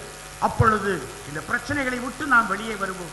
ஒருவேளை பிரச்சனைகளுக்கு தீர்வு கிடைக்காமல் கூட இருக்கலாம், ஆனால் கடவுள் மாபெரும் மாட்சியை அதன் மூலமாக நமக்கு கொண்டு வந்திருப்பதை, இந்த வாழ்க்கையை பற்றிய மாபெரும் அனுபவத்தை கற்றுக்கொண்டிருப்பதை நாம் அந்த கட்டத்திலே உணர்வோம். அதைத்தான் பவுலடியார் சொல்லுவார், நாம் இன்றைக்கு படுகிற துன்பங்களே அல்ல, வரப்போகிற மாட்சிமையோடு நாம் ஒப்பிட்டு பார்த்தால். எனக்கு அன்பார்ந்த சகோதரிகளே, சகோதரர்களே, இன்றைய நற்செய்தியிலே நம் ஆண்டவர் இயேசு கிறிஸ்து இறையாட்சியை பற்றி பேசுகிறார். இந்த இறையாட்சி என்பது புதிய ஏற்பாட்டின் தொடக்கத்திலேயே வருகிறது. இயேசுவினுடைய குருவாய் விளங்கிய திருமுழுக்கு யோவான் அவர் எடுத்துரைத்த முழக்கம் இதுதான், மனம் திரும்புங்கள், இறையாட்சி நெருங்கி வந்துவிட்டது. பதுவை நகருக்கு அந்தோணியார் சென்று மனம் திரும்புங்கள் என்று மறையுரை சொல்லுகிறார். மனம் திரும்புதலுக்கும் இந்த இறையாட்சிக்கும் தொடர்பு இருக்கிறது. மனம் திரும்புதல் வேண்டும். நாம் மனம் திரும்புதலை பற்றி திருமுழுக்கு யோவான் வைத்த அந்த போதனையை ஒரு கணம் லூக்கா நற்செய்தியிலே சிந்தித்து பார்த்தால் ஒரு உண்மை புரியும். அங்கு பாவத்திலிருந்து மனம் திரும்பி இறையாட்சிக்குள் நுழைவதற்காக மக்கள் வருகிறார்கள். ஆனால் ஒரு கூட்டத்தினர் இவ்வாறு பாவத்திலிருந்து மனம் திரும்புவதற்காக அந்த நல்ல எண்ணத்தோடு வரவில்லை. பரிசேயரும் சதுசேயரும் வேறு நோக்கத்தோடு அந்த கூட்டத்திற்கு வந்தார்கள். அவர்களை பார்த்து திருமுழுக்கு யோவான் சொல்லுவார், விரியன் பாம்பு குட்டிகளே, வரப்போகும் தண்டனைக்கு தப்பித்துக் கொள்ள உங்களுக்கு சொல்லிக் கொடுத்தவர் யார்? நரகம் கிடைக்கும் என்பதற்கு பயந்து நீங்கள் மனம் திரும்ப வந்திருக்கிறீர்களா? இது நல்ல நோக்கம் கிடையாது. இறையாட்சிக்குள் நுழைவதற்காக மனம் திரும்புங்கள், அதுதான் நல்ல நோக்கம். இதைத்தான் ஆண்டவர் இயேசு கிறிஸ்து தன்னுடைய முதல் மறைவுரையாகவே அவர் முழங்குகின்றார். மனம் திரும்புங்கள், கடவுள் அரசு நெருங்கி வந்து விட்டது, மனம் திரும்புங்கள் என்று இயேசு அற்புதமாக எடுத்து முழங்குகிறார். இறையாட்சிக்குள் நுழைவதற்கு நாம் மனம் திரும்புதல் வேண்டும். இறையாட்சி என்பது என்ன? கடவுளுடைய ஆளுகை, கிறிஸ்துவனுடைய ஆளுகை, கிறிஸ்துவனுடைய மதிப்பீடுகள், கிறிஸ்துவனுடைய விழுமியங்கள், இதற்குள்ளாக நாம் நம்மை, நம்முடைய வாழ்க்கையை உட்படுத்துவது. அதுதான் இறையாட்சி. தாயை உதைக்கிறவன் எப்படி மனம் மாறுவான்? ஒரு நிமிடத்திலே மாற முடியும்.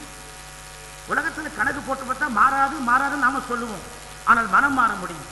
குடிச்சுக்கிட்டே இருக்கிறவன் அவன் மனம் மாற முடியும். சிகரெட் பிடிச்சுக்கிட்டே இருக்கிறவன் மனம் மாற முடியும். கெட்ட வாழ்க்கை வாழ்ந்து கொண்டிருக்கிறவன் மனம் மாற முடியும். அந்த நம்பிக்கையை தான் இயேசு ஊட்டுகிறார்.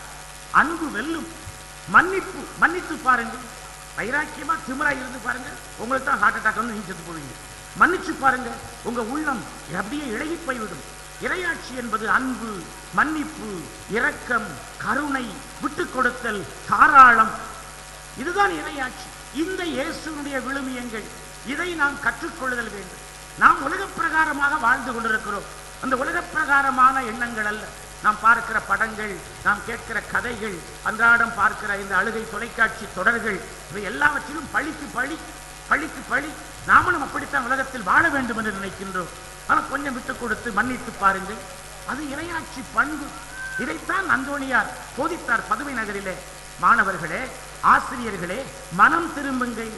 இறையாட்சியின் விழுமியங்களுக்குள் உங்களை உள்ளாக்குங்கள். தலைக்கணம் வேண்டாம். கொஞ்சம் தாழ்ச்சியாய், கொஞ்சம் எளிமையாய், கொஞ்சம் அன்பாய், கொஞ்சம் விட்டு கொடுத்து பாருங்களேன். அவர்கள் மாறினார்கள். அதுதான் வரலாறு. மாற முடியும். அதுதான் இறையாட்சி. இது எவ்வாறு மாற முடியும்? அந்தோணியார் திரைப்படத்திலே ஒரு அற்புதமான பாடல் கவியரசர் கண்ணதாசன் எழுதியிருப்பார். அந்தோணியார் அந்த ஞான ஒளி தீட்சை பெறுகிற பொழுது அந்த பாடலை பாடுவார். எத்தனை சிறிய விதையிலிருந்து இத்தனை பெரிய மரம் வந்தது. இத்தனை நாளும் இது எங்கு ஒளிந்திருந்தது. நாம் ஆலமரத்தை பார்க்கிறோம். ஆல விதை ரொம்ப சிறுசு. அது எவ்வாறு பெருசா வருது பார்க்கிற பொழுது ஆச்சரியப்படுகிறோம். இதுதான், இதைத்தான் ஆண்டவர் இயேசு அன்றைக்கு சொன்னார். கடுகு விதை ரொம்ப சிறியது, கடுகு விதை ரொம்ப பொடிவு. ஆனால் அது விதைத்து, அது முளைத்து, அது வளர்கிற பொழுது 10 அடி உயரமுள்ள ஒரு செடியாக, ஒரு மரமாக, பல பறவைகள் வந்து உட்காருகிற அளவிற்கு அது பலமாக அது வளருகிறது. இது எவ்வாறு? இது ஆச்சரியம். ஆண்டவருடைய வார்த்தைக்கு செவிமடுக்கிற பொழுதும், ஆண்டவர் செய்திருக்கிற மாபெரும் காரியங்களை நாம் தியானிக்கிற பொழுதும், நம்முடைய உள்ளம், கடின உள்ளம், உலகப்போக்கான இந்த உள்ளம் இவ்வாறு மாறுகிறது. மாற வேண்டும். நாம் அதற்கு நம்மை உட்படுத்துகிற பொழுது அது மாறும் என்பதனை நாம் உணருதல் வேண்டும். இந்த புளிய நகரிலே எத்தனை புதுமைகள் நடைபெற்றிருக்கின்றன. நான் என்னுடைய ரீஜென்சி காலத்தில் இருந்து இந்த புளிய நகரத்திற்கு நான் வந்து போகிறவனாக இருக்கின்றேன். அந்த காலத்தில் நடந்த பல புதுமைகள் இன்றைக்கும் என்னுடைய இதயத்தில் பசுமையாக இருக்கிறது. ஒரு நடிகை தொடர்ச்சியாக கடிதம் எழுதுவார்கள் அந்தோணியார் கோயிலுக்கு. ஃபாதர் பி ஞானப்பிரகாசம் பங்கு தந்தையாக இருந்தார்கள். அவருக்கு செய்த புதுமைகளை எழுதி இங்கிருந்து அவருக்கு கடிதங்கள், இங்கிருந்து அவருக்கு சில பக்தி பொருட்கள் எல்லாம் அனுப்பி வைத்தல் வேண்டும். தென்னிந்திய திருச்சபையை சார்ந்த ஒரு சகோதரர் இந்த கோயிலில் இருக்கக்கூடிய அவ்வளவு ஃபேன்களையும் அந்த காலத்தில் அவர் போட்டு கொடுத்தார். நான் சொல்லுவது 35 ஆண்டுகளுக்கு முன்பாக நடந்த நிகழ்ச்சி. அவர் வத்தல் வியாபாரம் பார்த்து கொண்டிருந்தார். அவர் ஒவ்வொரு வாரமும் வந்து சொல்லுவார், அந்தோணியார் எனக்கு எவ்வளவு செய்திருக்கிறார். மதத்தை கடந்து, சபையை கடந்து, செய்கிற தொழிலை கடந்து, ஆண்டவரை யார் யார் தியானிக்கிறார்களோ, யார் யார் தேடுகிறார்களோ, ஆண்டுடைய வசனத்திற்கு யார் யார் உட்படுகிறார்களோ அத்தனை பேருக்கும் புதுமைகளை செய்கிறவராக ஆண்டவர் இருக்கிறார். கடுகு விதை சிறுசாக இருக்கலாம், அது எவ்வளவு பெரிதாக வளர்கிறதோ. ஆலவிதை சிறுசாக இருக்கலாம், அது எவ்வாறு ஒரு மரமாக வளர்கிறதோ அவ்வாறு நம்மை வியக்கச் செய்கிறவர் நம்முடைய ஆண்டவர். பதுவை நகரை வியக்கச் செய்தவர் ஆண்டவர். இன்றைக்கு உலகம் முழுவதும் இந்த பதுவை நகரை கண்டு வியக்கும்படியாக செய்தவர் ஆண்டவர். அந்த ஆண்டவர் உயிரோடு இருக்கிறார். இந்த இறைவார்த்தையில் வருகிறார். இந்த திருப்பலியில், திருப்ப நற்கருணையில் வருகிறார். அவர் இன்றைக்கு உங்களுக்கு, உங்கள் குடும்பத்திற்கு மாபெரும் செயலை செய்ய வல்லவர். நீங்கள் செய்ய வேண்டியதெல்லாம் ஆண்டவரை பற்றிய நினைவை உங்கள் உள்ளத்தில் இருத்துங்கள். உங்கள் உள்ளத்தில் இருக்கிற தலைக்கணம், வெறுப்பு, வைராக்கியம், மன்னிக்காத பண்பு, கோபம், இவற்றையெல்லாம் உதறி தள்ளுங்கள், எளிமையாக்குங்கள். ஆண்டவர் உங்கள் குடும்பத்தில், உங்கள் வாழ்க்கையில், உங்கள் தொழிலில் மாபெரும் அற்புதம் செய்வதை நீங்கள் கண்டு ருசிப்பீர்கள். அதைத்தான் மிக அற்புதமாக ஆண்டவர் இன்னொரு ஓமையிலும் இன்றைக்கு சொன்னார். நம்முடைய வீட்டில் நம்ம தோசைக்கு ஆட்டுகிறோம், முந்தின நாளே ஆட்டி வச்சிருவோம். அது புளிக்கணும். ஆப்பத்துக்கு ஆட்டினா அதில் கொஞ்சம் ஈஸ்ட், கொஞ்சம் புளிப்பு சேர்க்க வேண்டும். அதை போலத்தான் ஒரு பெரிய பானையில் கொஞ்சம் புளிப்பை வைத்தால் மறுநாள் அந்த பானை முழுவதும் புளித்திருக்கும். நல்ல எண்ணங்களை விதையுங்கள், ஆண்டவரை பற்றிய நல்ல செய்திகளை உள்ளத்தில் பதியுங்கள். அது வளரும், அது பெரிதாகும், அது உங்களுக்கு ஆசீரை கொண்டு வந்து தரும். இதே ஓமை தீமைக்கும் பொருந்தும். தீயதை உள்ளத்தில் வைத்து, வெறுப்பை உள்ளத்தில் வைத்து, வைராக்கியத்தை உள்ளத்தில் வைத்து, மன்னிக்காத பண்பை உள்ளத்தில் வைத்தால் அது பெருசாகி பல்கலைக்கழகத்தில் கொலை கொள்ளை என்று போவது போல அப்படித்தான் போகும். நாம் நம்முடைய வாழ்க்கையை திருத்தும்படியாக அந்தோணியார் அழைக்கிறார். ஆண்டவர் இயேசு இறை வார்த்தையில் இன்றைக்கு அழைக்கிறார். இன்றைய திருப்பலி நம்மை அழைக்கிறது. ஆண்டவர் நமக்கு மாபெரும் செயல்களை இன்றைக்கு செய்யுமாறு அவரிடத்திலே நாம் நம்பிக்கை கொள்வோம். ஆண்டவர் நம்முடைய துன்பங்களை மாற்றி நம்மை மாட்சியை இந்த நாட்களிலேயே காணச் செய்வாராக. வரக்கூடிய நாட்களில் அந்த மாட்சி மிக பெரிது என்பதை நாம் உணரச் செய்வாராக. ஆமென்.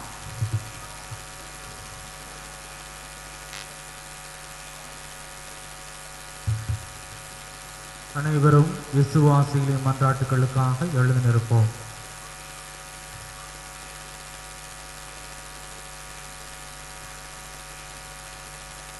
நல்ல ஆயனே இறைவா, எம் தாய் திரு அவைக்காக மன்றாடுகிறோம். திரு அவையை வழி நடத்தும் திருத்தந்தை பிரான்சிஸ், எங்கள் அன்பு ஆயர் ஜூட் பால்ராஜ், ஏனைய ஆயர்கள், அருள் பணியாளர்கள், துறவியர் மற்றும் பொதுநிலையினர் ஆகிய அனைவரையும் நிறைவாக ஆசிர்வதியும். இறை பணிக்கென அழைத்து தேர்ந்தெடுக்கப்பட்ட இவர்களுக்கு உமது இறை வல்லமையையும் இறை அருளையும் நாளும் தந்து தங்களிடம் ஒப்படைக்கப்பட்டுள்ள மக்களை இறையாட்சியின் விழுமியங்களில் வழிநடத்தி செல்ல தேவையான வரம் தர ஆண்டவரே உம்மை மன்றாடுகிறோம். நல்ல அரசராம் இறைவா, எம் நாட்டை ஆள மக்கள் வழியாக நீ தேர்ந்தெடுத்த நாட்டு தலைவர்களுக்காக மன்றாடுகிறோம். அவர்கள் அனைவரும் சுயநலத்தை விடுத்து பிறர் நலத்தை மையமாக கொண்டு மக்களின் தேவைகளை அறிந்து செயல்படவும், சமுதாயத்தின் விளிம்பு நிலையில் இருக்கிற ஏழை எளிய மக்கள் மீது உண்மையான பரிவும் கருசனையும் கொண்டு அம்மக்களின் வாழ்வு முன்னேற்றத்திற்காக தங்களையே முழுமையாக அர்ப்பணித்து அவர்கள் பணியாற்ற தேவையான உமது அருளை தர ஆண்டவரே உம்மை மன்றாடுகிறோம். நிறைவாழ்வை அளிப்பேன் என்று வாக்குறுதி கொடுத்த இறைவா, எங்கள் திருத்தல பாதுகாவலர் புனித பதுவை அந்தோணியார் வழியாக நிறைவாழ்வை பெற நம்பிக்கையோடு வந்திருக்கும் அன்பு உள்ளங்களை கனிவுடன் கண்ணோக்கி அருளும். இவர்களின் உடல் மன நோய்கள் மற்றும் தீய ஆவியின் பிடியில் இருந்து முழு விடுதலையும், குடும்ப வாழ்வில் இருக்கின்ற துன்ப துயரங்கள் நீங்கி இவர்களுடைய உள்ளத்திலும் இல்லத்திலும் அன்பு, அமைதி, மகிழ்ச்சி மற்றும் சமாதானம் நிலவவும், குழந்தை பாக்கியம் கிடைக்கவும், நிரந்தர வேலை வாய்ப்பு கிடைக்கவும் தேவையான உம் அருளை தர வேண்டும் என்று ஆண்டவரே உம்மை மன்றாடுகிறோம். அம்மையப்பனே இறைவா, நேர்மையுள்ளோர் மேலும் நேர்மையற்றோர் மேலும் மழையை பொழியேன் என்று வாக்குறுதி கொடுத்துள்ளீர். நாங்கள் இயற்கைக்கு எதிராக பல்வேறு குற்றங்களை செய்து நேர்மையற்றவர்களாய் இருக்கின்றோம். எங்கள் குற்றங்களை மன்னியும். அதே வேளையில் நாங்கள் வாழுகின்ற பகுதியானது மழையில்லாமல் வறண்டு காணப்படுகிறது என்பதை நீர் நன்கு அறிவீர். எனவே எங்கள் மீது பரிவு கொண்டு உம் வான்மழையால் நனைத்து எங்கள் விவசாயம் செழிப்படைந்து எங்கள் உள்ளம் மகிழ்ச்சி காண செய்திருள வேண்டும் என்று ஆண்டவரே உம்மை மன்றாடுகிறோம். எங்கள் தாயும் தந்தையுமான இறைவா, திருத்தலத்தில் பணியாற்றும் அருட்பணியாளர்களையும் அருட்சகோதரிகளையும் மற்றும் அன்பு உள்ளங்களையும் ஒப்புக் கொடுத்து மன்றாடுகிறோம். இவர்கள் அனைவரும் நல்ல உடல் உள்ள ஆன்ம சுகத்தை கொடுத்தருளும். மேலும் திருத்தல முன்னேற்றத்திற்காகவும் இங்கு வரும் பக்தர்களின் ஆன்மீக வாழ்வின் முன்னேற்றத்திற்காகவும் இவர்கள் எடுக்கும் ஒவ்வொரு முயற்சிகளிலும், குறிப்பாக திருப்பயணிகள் தங்குவதற்காக நடைபெற்று கொண்டிருக்கும் கட்டுமான வேலையில் நீரே உடனிருந்து வழிநடத்தி ஆசிர்வதித்து அதற்கு தேவையான ஜெப உதவிகளையும் பொருள் உதவிகளையும் மற்றும் பண உதவிகளையும் நிறைவாக தந்திருள வேண்டும் என்று ஆண்டவரே உம்மை மன்றாடுகின்றோம். நம்முடைய தனிப்பட்ட விண்ணப்பங்களை ஆண்டவரிடத்தில் மௌனமாக எடுத்துச் சொல்வோம். இன்றைக்கு குறிப்பாக நம்முடைய பிள்ளைகளுக்காக, மாணவிகளுக்காக, இளைஞர்கள், இளம் பெண்களுக்காக சிறப்பாக ஜெபிப்போம். பதுவை நகரில் புதுமை செய்து அந்த உள்ளங்களை எல்லாம் நல்வழிப்படுத்திய அந்தோணியாருடைய பரிந்துரையால் நம்முடைய பிள்ளைகள் நல்வாழ்வு வாழ மன்றாடுவோம். நாம் படுகிற துன்பங்களை கடந்து ஒரு கணம் ஆண்டவர் மிக பெரியவர் என்பதை உள்ளத்தில் பதிய வைப்போம். ஆண்டவர் நமக்கு தரப்போகிற மாட்சிமை பெரிது, இந்த துன்பங்கள், இந்த நோய்கள் பெரிதல்ல என்பதனை நாம் எண்ணத்தில் கொள்வோம். இறையாட்சிக்கு நம்மை உட்படுத்துவோம். இயேசுவினுடைய விழுமியங்கள், மதிப்பீடுகள் இவை நம்முடைய உள்ளத்தை ஆள வேண்டும் என்று, இறையரசு வருக என்று நாம் நம்மை கையளிப்போம். அன்பு தந்தையே இறைவா, மீட்பின் வரலாற்றிலே மாபெரும் வல்ல செயல்களை செய்தவர் நீர். அழுகையை ஆனந்த களிப்பாய் மாற்றியவர் நீர். அற்புதங்களை செய்தவர் நீர். கண்களால், கனவுகளால் நினைத்து பார்க்க முடியாதவற்றை கூட நிஜமாக்கி மக்கள் மகிழ்ந்திருக்கும்படியாக செய்தவர் நீர். இந்த உலகத்தில் இன்றைக்கு எங்கள் குடும்பத்தில், தொழிலில் நாங்கள் படுகிற துன்பங்களையும் திருமுன் கொண்டு வருகின்றோம். நீர் மாட்சிக்குரியவர், மாபெரும் செயல்களை செய்கிறவர் என்பதனை நாங்கள் உணரும்படியாக செய்தருளும். இந்த துயரங்கள், துன்பங்களிலிருந்து எங்களை மாற்றியருளும். இதை பற்றிய குறுகிய எண்ணங்களிலிருந்து எங்களை நீர் விடுவித்தருளும். உம்முடைய அரசு எங்கள் உள்ளங்களிலும், எங்கள் இல்லங்களிலும், நாங்கள் பணி செய்கிற இடங்களிலும், எங்கள் தொழில் முயற்சிகள் உள்ள இடங்களிலும் முழுமையாய் இருக்க துணை புரிந்தருளும். நாங்கள் இந்த உலக எண்ணங்களை விட்டுவிட்டு உம்முடைய திருமகன் இயேசுவினுடைய விழுமியங்களான அன்பு, மன்னிப்பு, ஒருவரை ஒருவர் மதித்தல், தாராளம் காட்டுதல், விட்டு கொடுத்தல் ஆகிய உயர்ந்த பண்புகளில் வாழ எங்களுக்கு அருள் தாரும். சிறப்பாக எங்கள் பிள்ளைகளையும் திருமுன் நாங்கள் கொண்டு வருகின்றோம். அவர்களை நல்வழிப்படுத்தியருளும். எந்தெந்த குடும்பத்திலே பெற்றோருக்கும் பிள்ளைகளுக்கும் சமாதான குறைவு பிரச்சனைகள் இருக்கின்றனவோ அவற்றை எல்லாம் சரி செய்தருளும். ஆண்டவரே, இந்த குடும்பத்தில் அமைதியை நீர் கொண்டு வந்து தாரும். இந்த குடும்பத்திலே இறையாட்சி புலிக்காரமாக இன்றைக்கு விதைக்கப்பட்டு அது முழுமையாக அந்த குடும்பத்தில் சமாதானத்தை கொண்டு வருவதாக. கடுகு விதையான இந்த இறையாட்சி மிகப்பெரிய பறவைகள் வந்து தங்குகின்ற மரமாக வளர்வது போல எங்கள் குடும்பங்கள் உம்முடைய ஆளுகைக்குள் வருவதாக. இங்கு வந்திருக்கிற மக்கள் ஒவ்வொருவருடைய உள்ளங்களையும் ஊடுருவி பார்த்தருளும். அவருடைய தேவைகளை சந்தித்தருளும். என்னென்ன கருத்துக்களுக்காக இடத்தில் இன்றைய திருப்பலியில் மன்றாடுகிறார்களோ அவற்றையும் நீர் அவர்களுக்கு இன்றைக்கு செய்து தருவீராக. மாபெரும் செயல்களை செய்ய வல்லவர் நீர் என்பதனை நாங்கள் உணரவும், உணர்ந்து மீண்டும் இந்த இடத்திற்கு நன்றி செலுத்த வரவும் எங்களுக்கு தயவு தாரும். எங்கள் ஆண்டவராகிய இயேசு கிறிஸ்து வழியாக உம்மை மன்றாடுகின்றோம். ஆமென்.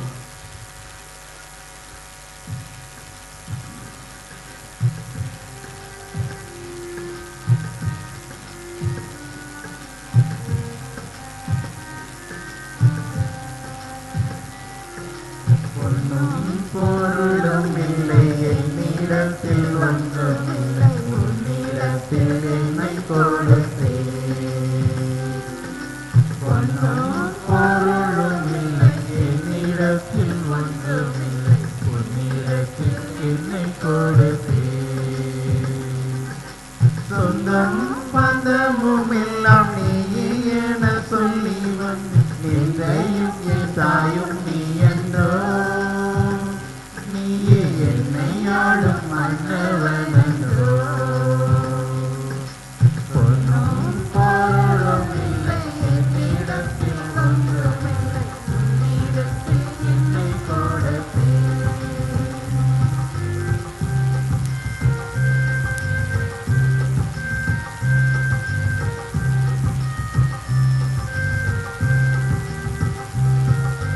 நிலையில்லா உலகில் நிலைத்து நான் வாழ என் நிம்மதி இழந்து நின்றேன். பலமில்லா வாழ்வில் வசந்தங்கள் தேடி நான் அளவில்லா பாவம் செய்தேன். கனவே என் உயிரை பலியென தந்தவர், உனக்கு நான் எதை அளிப்பேன். இன்று உனக்கு நான் எதை அளிப்பேன். பொன்னும்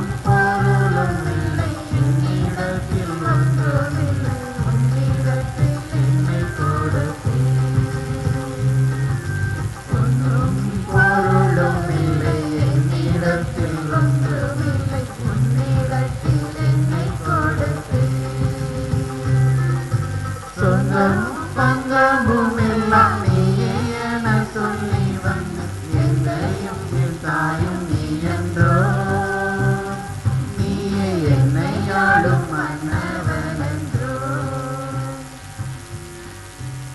அன்பிற்குரியோரை எல்லாம் வல்ல தந்தையாம் இறைவனுக்கு மகிழ்ந்து நாம் அளிக்கும் இந்த நன்றி காணிக்கைகள் நம் ஆண்டவருக்கு ஏற்றதாக அமையுமாறு அனைவரும் இணைந்து மன்றாடுங்கள். ஆண்டவர் தம் திருப்பெயரின் புகழ்ச்சிக்காகவும் மகிமைக்காகவும் தமது நன்மைக்காகவும் தமது பரிசுத்த சபை நாடுகளுக்காகவும் ஒரு கையில் திருப்பலியை ஏற்றுக்கொள்வாராக. எல்லாம் வல்ல இறைவா, உம் புனிதர்களின் நினைவாக நாங்கள் கொண்டு வரும் இக்காணிக்கைகளை ஏற்றருளும். இந்நற்கருணை அருட்சாதனம் உமது அன்பின் ஆற்றலை விளங்கச் செய்வது போல் உமது மீட்பின் பலனையும் எங்களுக்கு தருவதாக. எங்கள் ஆண்டவராகிய இயேசு கிறிஸ்து வழியாக உம்மை மன்றாடுகின்றோம். ஆண்டவர் உங்களோடு இருப்பாராக.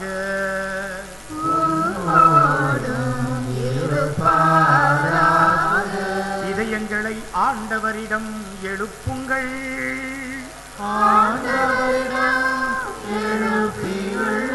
நம் இறைவனாகிய ஆண்டவருக்கு நன்றி கூறுவோம்.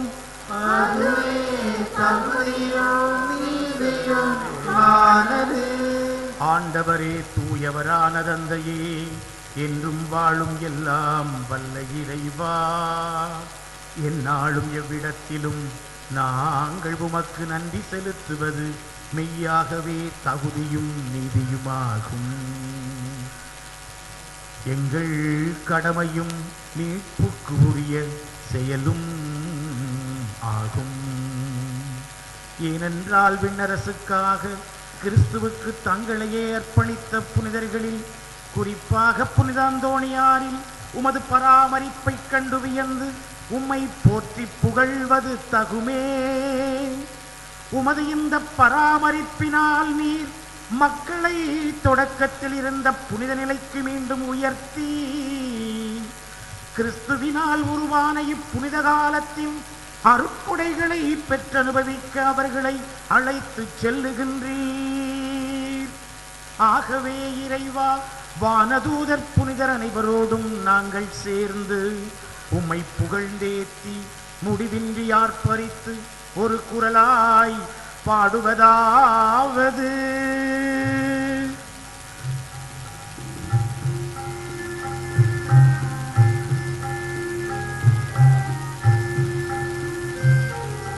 தூயவர் என்றும் தூயவரா வல்லவராம் தேவன் தூயவரா, நாதாவும் புகழ் பாக்களா நிறைகிறதே விண்ணும் மண்ணுலகம். நாதாவும் புகழ் பாக்களா நிறைகிறதே விண்ணும் மண்ணுலகம். உன்னதங்களில் ஓசன்னா ஓசன்னா காவிரி சுதன் ஓசன்னா ஓசன்னா. ஆண்டவரே, திருநாமத்தில் வல்லவரை வாழ்த்தி பாடிடுவோம் பாடிடுவோம். ஓசானா ஓசன்னா ஓசானா ஓசன்னா ஓசானா ஓசானா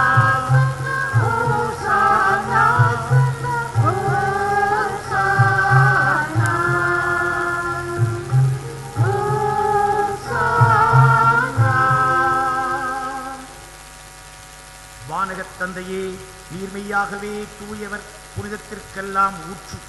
ஆகவே உம்முடைய தூய ஆவியை பொழிந்து இக்காணிக்கைகளை புனிதப்படுத்த வேண்டும் என உம்மை மன்றாடுகிறோம்.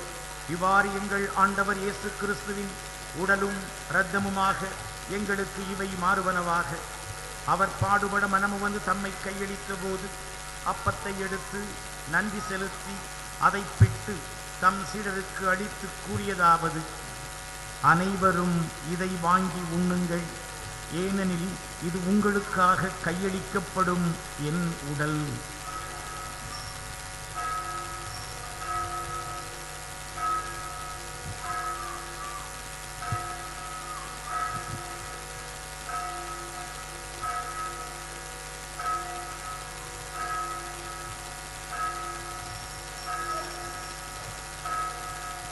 அவ்வண்ணமே உணவருந்திய பின் கிண்ணத்தை எடுத்து நன்றி செலுத்தி தம் சீடருக்கு அளித்து அவர் கூறியதாவது, அனைவரும் இதை வாங்கிப் பருகுங்கள், ஏனெனில் இது புதிய நித்திய உடன்படிக்கைக்கான என் இரத்தம்.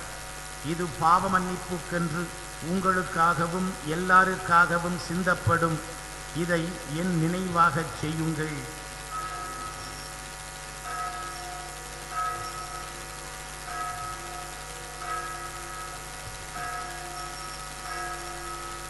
இது விசுவாசத்தின் மறைப்பொருள்.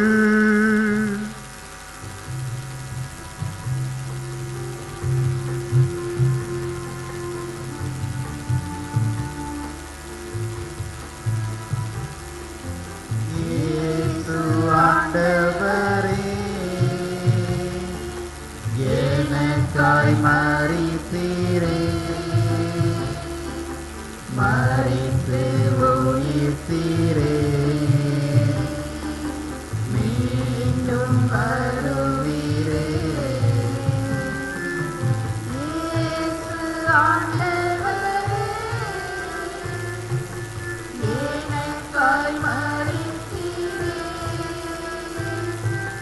மரித்து உயிர்த்தீரே, மீண்டும் வருவீரே. ஆகவே இறைவா, நாங்கள் கிறிஸ்துவின் இறப்பையும் உயிர்ப்பையும் நினைவு கூர்ந்து வாழ்வு தரும் அப்பத்தையும் மீட்பளிக்கும் கிண்ணத்தையும் உமக்கு ஒப்புக் கொடுக்கின்றோம். உம் திருமுனின்று ஊழியம் புரிய தகுந்தவர்கள் என எங்களை ஏற்றுக்கொண்டீர். எனவே உமக்கு நன்றி செலுத்துகின்றோம். மேலும் கிறிஸ்துவின் உடலிலும் இரத்தத்திலும் பங்கு கொள்ளும் எங்களை தூய ஆவி ஒன்று சேர்க்க வேண்டும் என உம்மை தாழ்மையுடன் மன்றாடுகின்றோம்.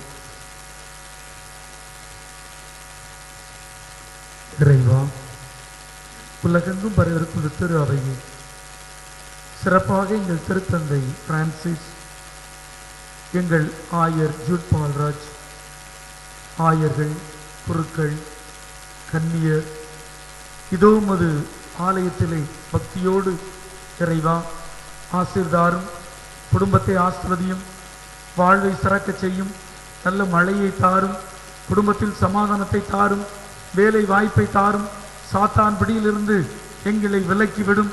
ஆண்டவரே, எங்களுக்கு திருமண வரத்தை தாரும், குழந்தை பாக்கியத்தை தாரும் என்று ஏக்கத்தோடு முழங்கால் படியிட்டு காத்திருக்கக்கூடிய உமது பிள்ளைகளை கடைக்கண்ணோக்கி அருளும், ஆசீர்வதியும். இறைவா, எங்கள் அனைவரையும் அன்பின் நிறைவை அடையச் செய்தருளும்.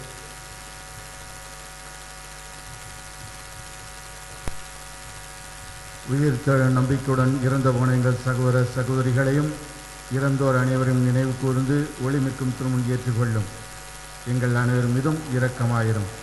இறைவன் கன்னித்தாயன மாட்சிமிக்க மரியாள், புனித சூசையப்பர், புனித அந்தோனியார், புனித அப்போஸ்தலர், இவ்வுலகில் உமக்கு வந்தவராயிருந்த புனிதராகிய அனைவருடனும் நாங்கள் நிலையான வாழ்வில் தோழமை கொண்டு உம் திருமன் இயேசு கிறிஸ்து வழியாக உம்மை புகழ்ந்தேற்றும் வரமருள உம்மை மன்றாடுகின்றோம்.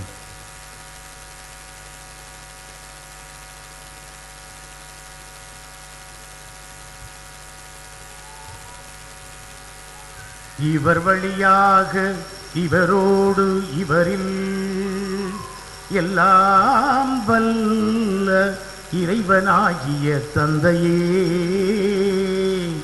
தூய ஆவியின் ஒன்றிப்பில் எல்லா புகழும் மாட்சியும் என்றென்றும் உமக்கு உரியதே.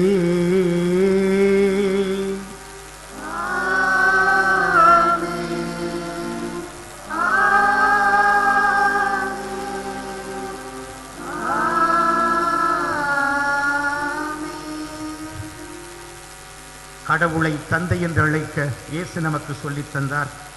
நம்முடைய உள்ளங்களில் இல்லங்களில் இறையாட்சி வர வேண்டும் என்று இயேசுவின் வார்த்தைகளிலே வேண்டுவோம். பரலோகத்தில் இருக்கிற எங்கள் பிதாவே, உடைய நாமம் அர்ச்சிக்கப்படுவதாக, உடைய ஆட்சியம் வருக, உடைய சித்தம் பரலோகத்தில் செய்யப்படுவது போல உலகத்தில் செய்யப்படுவதாக. எங்கள் அன்றாட உணவை எங்களுக்கு இன்று அளித்தருளும். எங்களுக்கு தீமை செய்தவர்களை நாங்கள் பொறுப்பது போல எங்கள் பாவங்களை பொறுத்தருளும். எங்களை சோதனையில் விடப்படாதேயும். ஆண்டவரே, தீமை அனைத்திலிருந்தும் எங்களை விடுவித்து எங்கள் வாழ்நாளில் அமைதியை தந்திரளும் மன்றாடுகிறோம். ஒரு பேரிரக்கத்தின் உதவியால் நாங்கள் பாவத்திலிருந்து எப்போதும் விடுதலை பெற்று யாதொரு கலக்கமுமின்றி நலமாய் வாழ்வோமாக. நாங்கள் நம்பியிருக்கும் பேரின்ப வாழ்வையும் மீட்பர் இயேசு கிறிஸ்துவின் வருகையையும் மகிழ்ச்சியுடன் எதிர்பார்த்திருக்கின்றோம். ஆண்டவராகிய இயேசு கிறிஸ்துவே, உலகம் தர முடியாத அமைதியை உங்களுக்கு நான் தருவேன் என்று உம் திருத்துதர்கள் மூலமாக மொழிந்தீரே. எங்கள் பாவங்கள் பலவீனங்களை ஒரு பொருட்டாக கருதாமல் உம்முடைய வாக்குறுதிகளில் திருச்சபை கொண்டுள்ள நம்பிக்கையை தயவாய் கண்ணோக்கி எங்களுக்கு அமைதி, ஒற்றுமை, ஆசி, நற்சுகம், நம்பிக்கை தந்தருள திருவுளம் கொள்வீராக. என்றென்றும் வாழ்ந்து ஆட்சி செய்கின்றவர் நீரே. ஆண்டவருடைய சமாதானம் உங்களோடு என்றும் இருப்பதாக.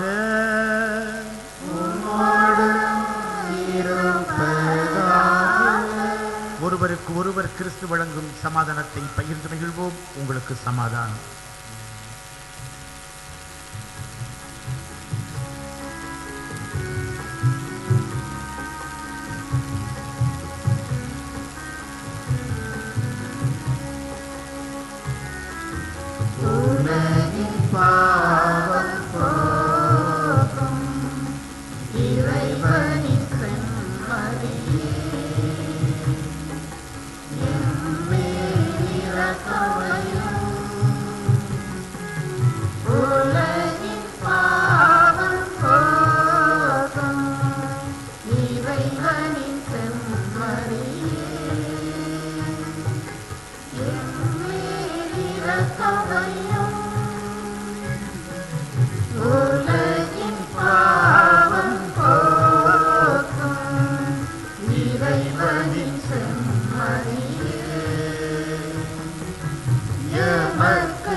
அழுகையை ஆனந்த களிப்பாய் மாற்றிய மாபெரும் செயல்கள் செய்யும் ஆண்டவர் இதோ நம் நடுவில் இருக்கின்றார்.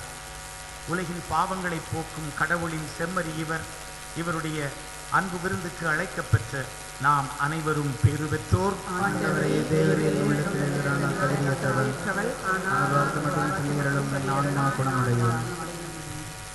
அன்புக்குரியவர்களே, இப்போது வழங்கப்படுகின்ற திவ்ய நற்கருணையை தங்களை தகுந்த முறையில் தயாரித்து திருப்பலியில் கலந்து கொண்ட கத்தோலிக்க கிறிஸ்தவர்கள் மட்டும் பெற முன்வர வேண்டும் என்று கேட்டுக்கொள்கின்றோம். கத்தோலிக்க கிறிஸ்தவர்கள் அல்லாதவர்கள் நற்கருணை பெற முன்வர வேண்டாம். உங்களுக்கு முன்பாக நற்கருணை வழங்குகின்ற அருட்பணியாளர்கள் முன்பாக சென்று நற்கருணை வாங்குங்கள். நற்கருணை வழங்குகின்ற பணியாளர்களுக்கு பின்னாக சூழ்ந்து கொண்டு நிற்க வேண்டாம்.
செய்து அனைவரும் சிறிது அமரவும். கிறிஸ்து இயேசுவில் அன்புக்குரிய சகோதர சகோதரிகளை, கூடிய அற்புதர் புனித அந்தோணியாரை அன்பு பக்தர்களை, மீண்டும் உங்கள் அனைவரையும் இத்திருத்தலத்திற்கு வரவேற்பதில் மகிழ்ச்சி அடைகின்றேன். இன்று நமக்காக இத்திருப்பலியை தலைமையேற்று நடத்தி நற்செய்தியை நமக்கு அறிவித்து இறை ஆசியை நமக்கு பெற்றுத் தந்து கொண்டிருப்பவர் நமது பாளையங்கோட்டை மறைமாவட்ட முதன்மை குரு அருட்பணியாளர் ஜோமிக்ஸ் அவர்கள். உங்கள் அனைவரின் சார்பாக அருட்பணியாளர் ஜோமிக்ஸ் அவர்களுக்கு எனது மனமார்ந்த நன்றியை தெரிவித்துக் கொள்கின்றேன். அவர்களோடு இணைந்து திருப்பணி நிறைவேற்றி நமக்கு இறை ஆசிரியை பெற்று தந்து கொண்டிருக்கின்ற அனைத்து அருட்பணியாளர்களுக்கும் உங்கள் அனைவரின் சார்பாக எனது மனமார்ந்த நன்றியை தெரிவித்துக் கொள்கின்றேன். அன்புக்குரியவர்களே, உங்கள் கவனத்திற்காக ஒரு சில அறிவிப்புகள். புளியம்பட்டி கோடி அற்புதர் இத்திருத்தலத்தின் மாத இதழ். புனித அந்தோணியார் வழியாக நீங்கள் பெற்ற நன்மைகளை எழுதி அனுப்பினால் இப்புத்தகத்தில் வெளியிடுகிறோம் என்பதை உங்களுக்கு நினைவுபடுத்துகின்றோம். கோடி அற்புதர் என்ற இந்த மாத இதழை உங்களது இல்லங்களுக்கு நீங்கள் தபால் மூலம் பெற விரும்பினார். அதற்கான ஆண்டு சந்தா ரூபாய் 60 புனித பொருள் அங்காடி அலுவலகத்தில் செலுத்தி உங்கள் வீட்டு முகவரியை பதிவு செய்து கொள்ளுங்கள். இந்த மாத இதழ் தபால் மூலம் உங்கள் இல்லங்களுக்கு வந்து சேரும். திருத்தலத்தின் புனித பொருள் அங்காடியில் பல்வேறு புனித பொருட்களோடு திரு விவிலியம், வேதாகம புத்தகம், விளக்க உரையோடும் கிடைக்கின்றது. இந்த வேதாகம புத்தகங்களை வாங்கி வாசித்து பயனடையுமாறு உங்களை அன்போடு கேட்டுக்கொள்கின்றோம். நமது திருத்தலத்தின் பராமரிப்பில் பதுவா முதியோர் இல்லமும் புனித அந்தோணியார் கருணை இல்லமும் செயல்பட்டு வருகின்றன. இவற்றின் வளர்ச்சிக்காகவும் பராமரிப்புக்காகவும் உங்களது நன்கொடைகளை அன்போடு எதிர்பார்க்கின்றோம். மற்றும் திருத்தலத்தின் வளர்ச்சி பராமரிப்புக்காக நன்கொடை கொடுக்க விரும்புகின்றவர்கள் உங்கள் நன்கொடைகளை பங்கு தந்தையர் அலுவலகத்திலேயோ அல்லது புனித பொருள் அங்காடி அலுவலகத்திலேயோ செலுத்தி அதற்கான ரசீதை பெற்றுக்கொள்ளலாம் என்று உங்களுக்கு நினைவுபடுத்துகின்றோம். நமது ஆராதனை ஆலயத்தின் பின்புறம் புதுமை புனிதர் சாட்சியகம் செயல்படுகின்றது. இந்த சாட்சியகத்தில் நீங்கள் பெற்ற நன்மைகளுக்கு சாட்சியாக சாட்சிய பொருட்களை வைக்க விரும்பினால் அதை வரவேற்கின்றோம். அன்புக்குரியவர்களே, உங்களில் ஒரு சிலர் அசனம் கொடுப்பதற்காக வந்திருக்கின்றீர்கள். அசனம் கொடுப்பவர்கள் தயவு செய்து அசன உணவை வீணாக்காதீர்கள். அசனம் உண்பதற்கு போதிய பக்தர்களை உரிய முறையில் அழைத்து அவர்களுக்கு உணவு பரிமாறுமாறு உங்களை அன்போடு கேட்டுக்கொள்கின்றோம். நீங்கள் அசனம் அருந்த அழைத்திருக்கின்ற விருந்தினர்கள் அல்லது உங்களோடு வந்திருப்பவர்கள் தயவு செய்து மது அருந்தாமல் இருக்கும்படியாக பார்த்து கொள்ளுங்கள். திருத்தலத்திற்கு வந்துவிட்டு மது அருந்துவது கண்டிக்கத்தக்கது. நீங்கள் அசனம் கொடுப்பது இறைவனுக்கு காணிக்கையாக நேர்ச்சையாக என்பதை மறந்து விடாதீர்கள். எனவே அசன மையத்தில் மது அருந்துவது கண்டிப்பாக தவிர்க்கப்பட வேண்டும். அவ்வாறு யாராவது மது அருந்துவதாக இருந்தால் அதை கண்டியுங்கள், பங்கு தந்தையரிடம் தெரிவியுங்கள். திருத்தல வளாகத்தில் மது அருந்துவதும் புகைப்பிடிப்பதும் தடை செய்யப்பட்டுள்ளது என்பதை உங்களுக்கு நினைவுபடுத்துகின்றோம். அன்புக்குரியவர்களே, பல்வேறு இடங்களிலிருந்து இத்திருத்தலத்தை நாடி பக்தர்கள் வருகின்றார்கள். புனித அந்தோணியாரின் பரிந்துரையால் கிறிஸ்துவின் குணமளிக்கும் ஆற்றலையும் அருளையும் பெற்று மகிழ்ச்சியோடு செல்கின்றார்கள். இது ஒரு புனிதமான இடம், திருத்தலம், சுற்றுலா மையம் அல்ல. எனவே தயவு செய்து இத்திருத்தலத்திற்கு வந்து செல்கின்ற நீங்கள் இத்திருத்தலத்தினுடைய புனிதத்தையும் தூய்மையையும் பாதுகாக்க உதவ வேண்டும் என்று உங்களை அன்போடு கேட்டுக்கொள்கின்றோம். உணவுப் பொருட்களை சிதறுவது, இனிப்பு பானங்களை கொட்டுவது, இன்னும் வேறு எந்த வகையிலும் அசுத்தம் செய்யாமல் இருக்குமாறு உங்களை அன்போடு கேட்டுக்கொள்கின்றோம். உங்களது குப்பைகளை கழிவுப் பொருள் தொட்டிகளில் போடுங்கள். ஆலயத்து வளாகத்தை தூய்மையாக வைத்திருங்கள். சிறு பிள்ளைகளோடு அதிகம் விளையாண்டு கொண்டு இருக்காதீர்கள். நீங்கள் அழைத்து வந்திருக்கின்ற உடல்நலமற்றவர்கள், மனநலமற்றவர்களையும் உடனிருந்து அவர்களை கவனித்துக் கொள்ளுங்கள். இன்று மாலை 6 மணிக்கு புனிதரின் திருவுருவ பவனி அன்னையின் ஜெபமாலையோடு நடைபெறும். அதன் பின்பு திருப்பலியும் குணமளிக்கும் நற்கருணை ஆராதனையும் நடைபெறும். இப்புனித நிகழ்ச்சிகளில் பக்தியோடு கலந்து கொள்ள உங்களை அன்போடு அழைக்கின்றேன். அன்புக்குரியவர்களே, நீங்கள் பல்வேறு எண்ணங்கள், வேண்டுதல்கள், நன்றி எழுதல்களோடு இத்திருத்தலத்திற்கு வந்திருக்கின்றீர்கள். உங்களுக்காக நாங்களும் ஜெபித்துக் கொண்டிருக்கிறோம். நீங்களும் நம்புங்கள், ஜெபியுங்கள், நல்லது நடக்கும். இப்பொழுது அனைவரும் நன்றி மன்றாட்டிற்காக எழுந்து நிற்போம்.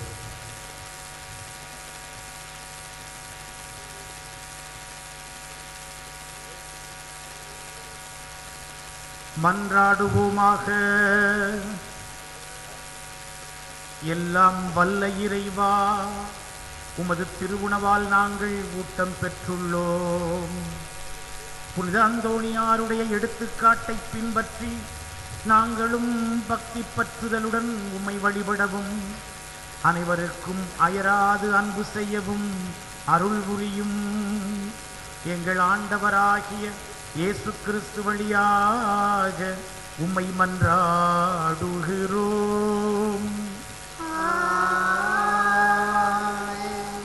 நோயாளிகளுக்காக மன்றாடுவோம். ஆண்டவரே, உம்முடைய படைப்புகள் யாவும் உம்மை புகழுக. உமது மீட்பை நினைத்து தூயவர்கள் உமது வல்லமையை நினைத்து மகிழ்ச்சி அடைவார்கள். தூயவர்களின் உள்ளத்து விருப்பம் நிறைவு பெறச் செய்தீர். தூய அந்தோணியாரின் புகழையும் அவரது மேலான பெயரையும் புனித அந்தோணியாரே, உமது இரக்கமுள்ள உதவியை தந்தருளும். ஆண்டவர் உங்களோடு இருப்பாராக. மன்றாடுவோமாக. இரக்கம் நிறைந்த ஆண்டவரே, ஆறுதல் எல்லாம் அழைக்கும் இறைவா, நோயற்றோர் உடல்நலம் தேடி உம்மிடம் வந்தார்கள் என்ற இறைவாக்கு ஏற்க நோயற்றோராகிய நாங்கள் தாழ்மையோடும் விசுவாசத்தோடும் உம்மை நாடி வந்திருக்கின்றோம். உடல் மன நோயால் வருந்தும் மூழ்கிறை பாரும். உம் மக்களான எங்களுக்கு ஆறுதல் தாரும். இத்திருத்தலத்தை தேடி வந்துள்ள எல்லா நோயாளிகளையும் சந்தித்து தொட்டு குணப்படுத்தி எங்களுக்கு துணையாயிரும். நாங்கள் துன்பங்களினால் தூய்மையடைந்து உமது இரக்கத்தினால் விரைவில் குணமடையும்படி அருள் புரியும். நீர் நீட்டிக் கொடுக்கும் வாழ்நாளெல்லாம் உமது நன்மை கணக்குக்கும் குணமாக்கும் ஆற்றலுக்கும் சான்று வளரச் செய்கிறோம். என்றென்றும் வாழ்ந்து ஆட்சி செய்கின்றவரை உம்மை மன்றாடுகிறோம். வல்லமை பொருந்திய கோடியற்புதரான புனித அந்தோணியாரின் பரிந்துரையால் ஆண்டவராகிய இயேசு கிறிஸ்து உங்களை பாதுகாக்க உங்கள் நடுவிலும், உங்களுக்கு வழிகாட்ட உங்களுக்கு முன்னும், உங்களை ஆதரிக்க உங்களோடும், உங்களுக்கு காவலாயிருக்க உங்களுக்கு பின்னும், உங்களை குணமாக்க உங்களுக்குள்ளும், உங்களை ஆசீர்வதிக்க உங்கள் மேலும் இருப்பாராக. எல்லாம் வல்ல இறைவன் தந்தை, மகன், தூயாவியார் உங்கள் அனைவரையும் ஆசீர்வதிப்பாராக. அன்பில் வாழுவோம். திருப்பலி நிறைவேறிற்று.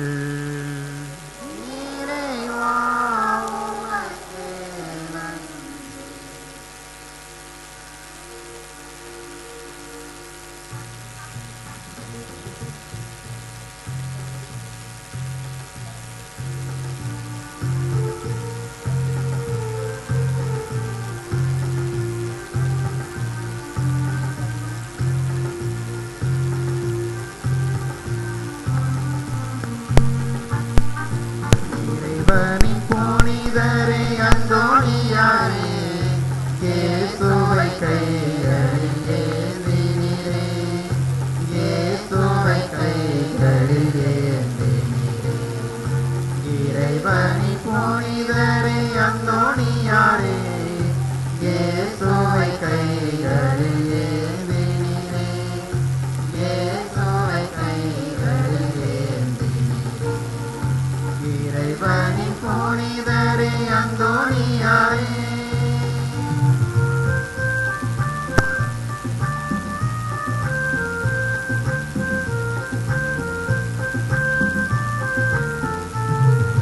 பதுவை நகருக்கு பெரும் புகழாம்.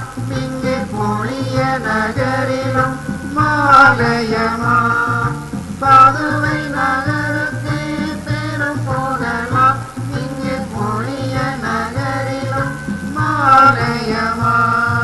போதுமை செயல்களுக்கு கணக்கில்லையா, போதுமை செயல்களுக்கு கணக்கில்லையா. முந்தன் புனித மலர் பாதம் தேடி வந்தோம், முந்தன் புனித மலர் பாதம் தேடி வந்தோம்.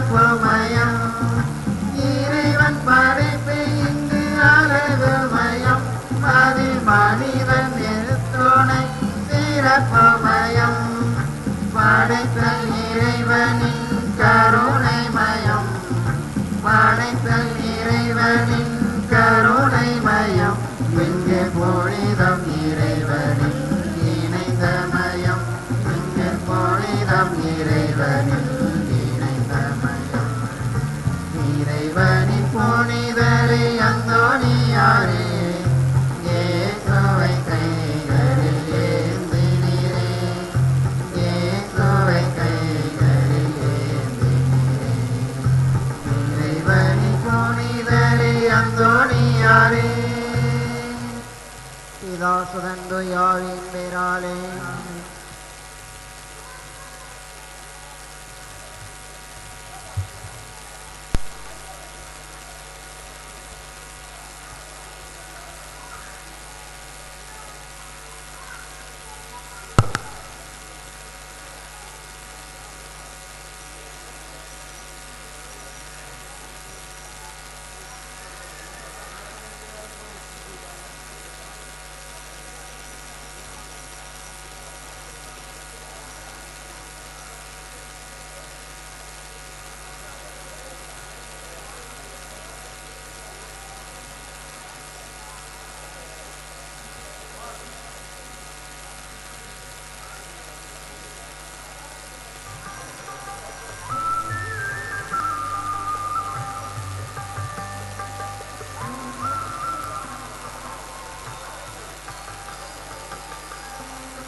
பின்னாலே